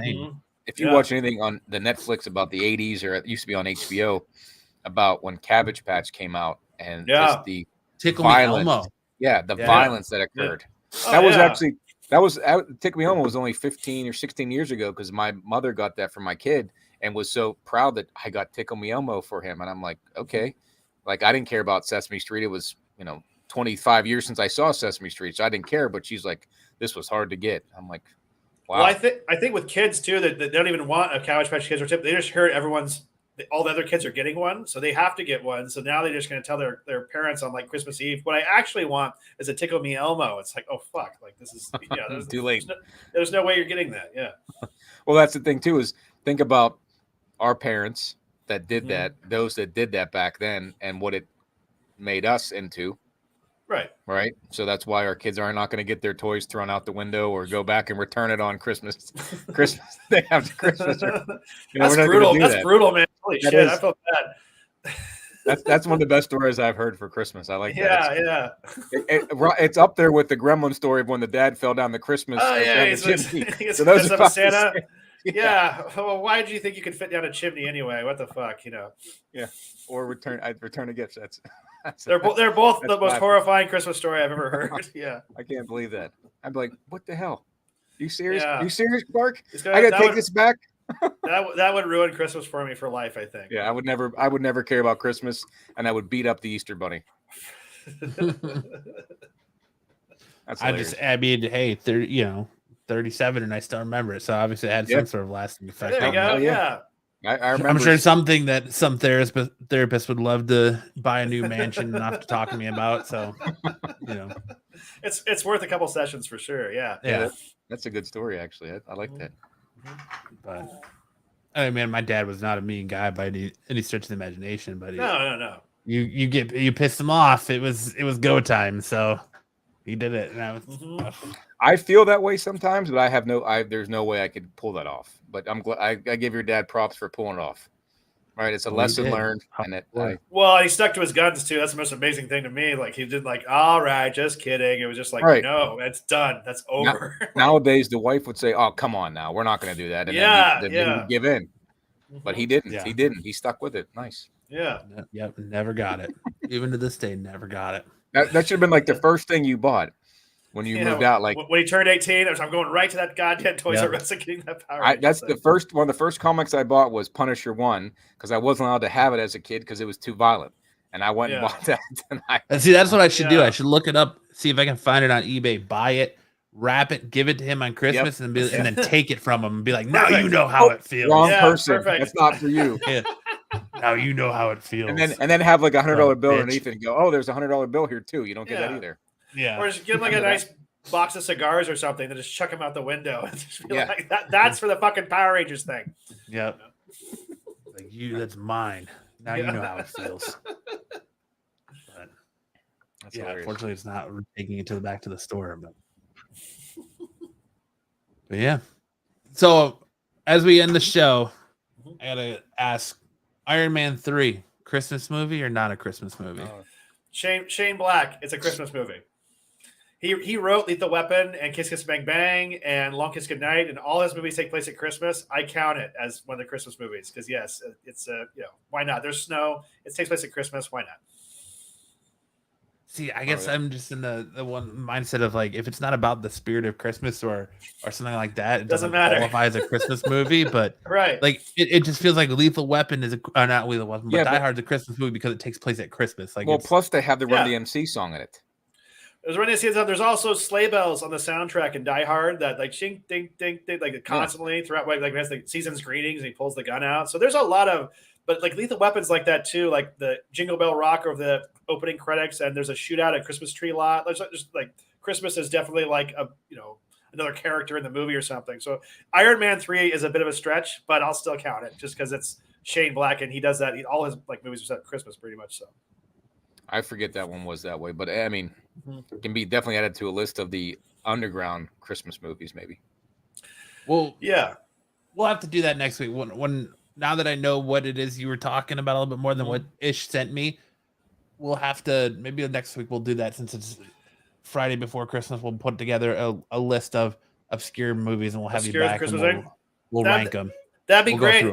That'd be great. It was so great to talk to my friend Ishvan again on this show that he invited me on, and I hope I wasn't just barging into you guys' conversation. No, you're good.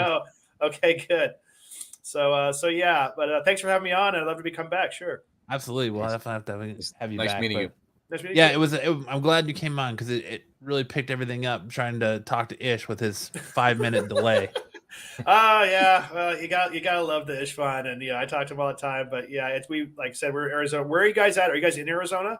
I'm in Arizona. Yeah, JP is in Pennsylvania. I'm in Washington State, so we're like all over the fucking map here. So I know you guys at least are on the same time zone. Like it's 11:30 for me.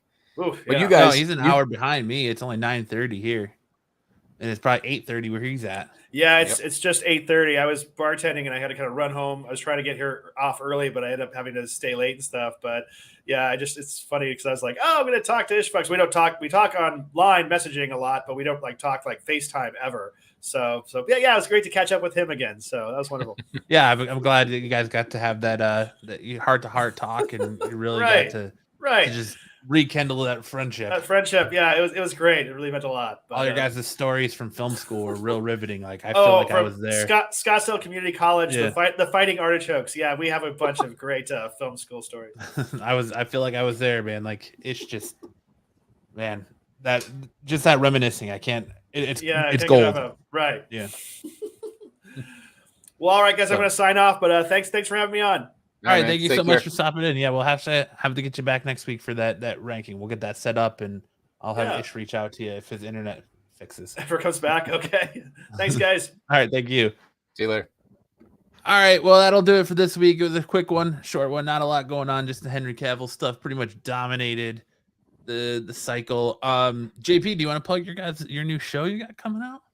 Yeah, we're going to be uploading a new podcast, myself and my buddy Rohan from Back in the Game Comics.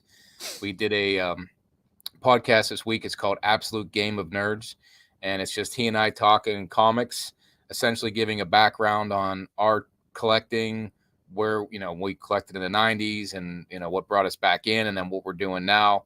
So it's a nice origin story for us. And then we plan to have additional episodes that will tackle things like speculation, or the hunt for 181 is going to be our next podcast. Movies and what they're going to do to the market, things like that. So it's going to be more comic book based, regards to collecting and it as a hobby or as an investment. So we had fun doing it. So Matt did a lot of the detail work on it, and it looks good. So I'm excited to get it uploaded here. So appreciate it. Yeah, I got to see a sneak peek of episode 1. It was very informative. Glad to know more about you and Rohan's getting back into this community and collecting and stuff. So I'm excited for everyone else to see that. So that'll be coming soon. But that'll do it, guys. I want to thank Kenneth for joining us. Thank you for Ish from joining us from the chat roulette servers. And as always, thanks JP for hopping on. But that'll do it for this week's episode, guys. We'll see you tomorrow night. over on Saturday Night Special, and you can catch more out. Absolute Geek. No, Kenneth didn't bail on you tonight. You bailed on him, Ish. Let's not get that twisted, all right? He was here. He offered great insight. He brought the mood up that your internet was killing. So, yeah, you don't get that twisted, sir. I'm not giving you that pass. But all right, guys. Well, we'll see you all right here next week. Same time, same channel, same Absolute Geek goodness. Bye-bye. Peace.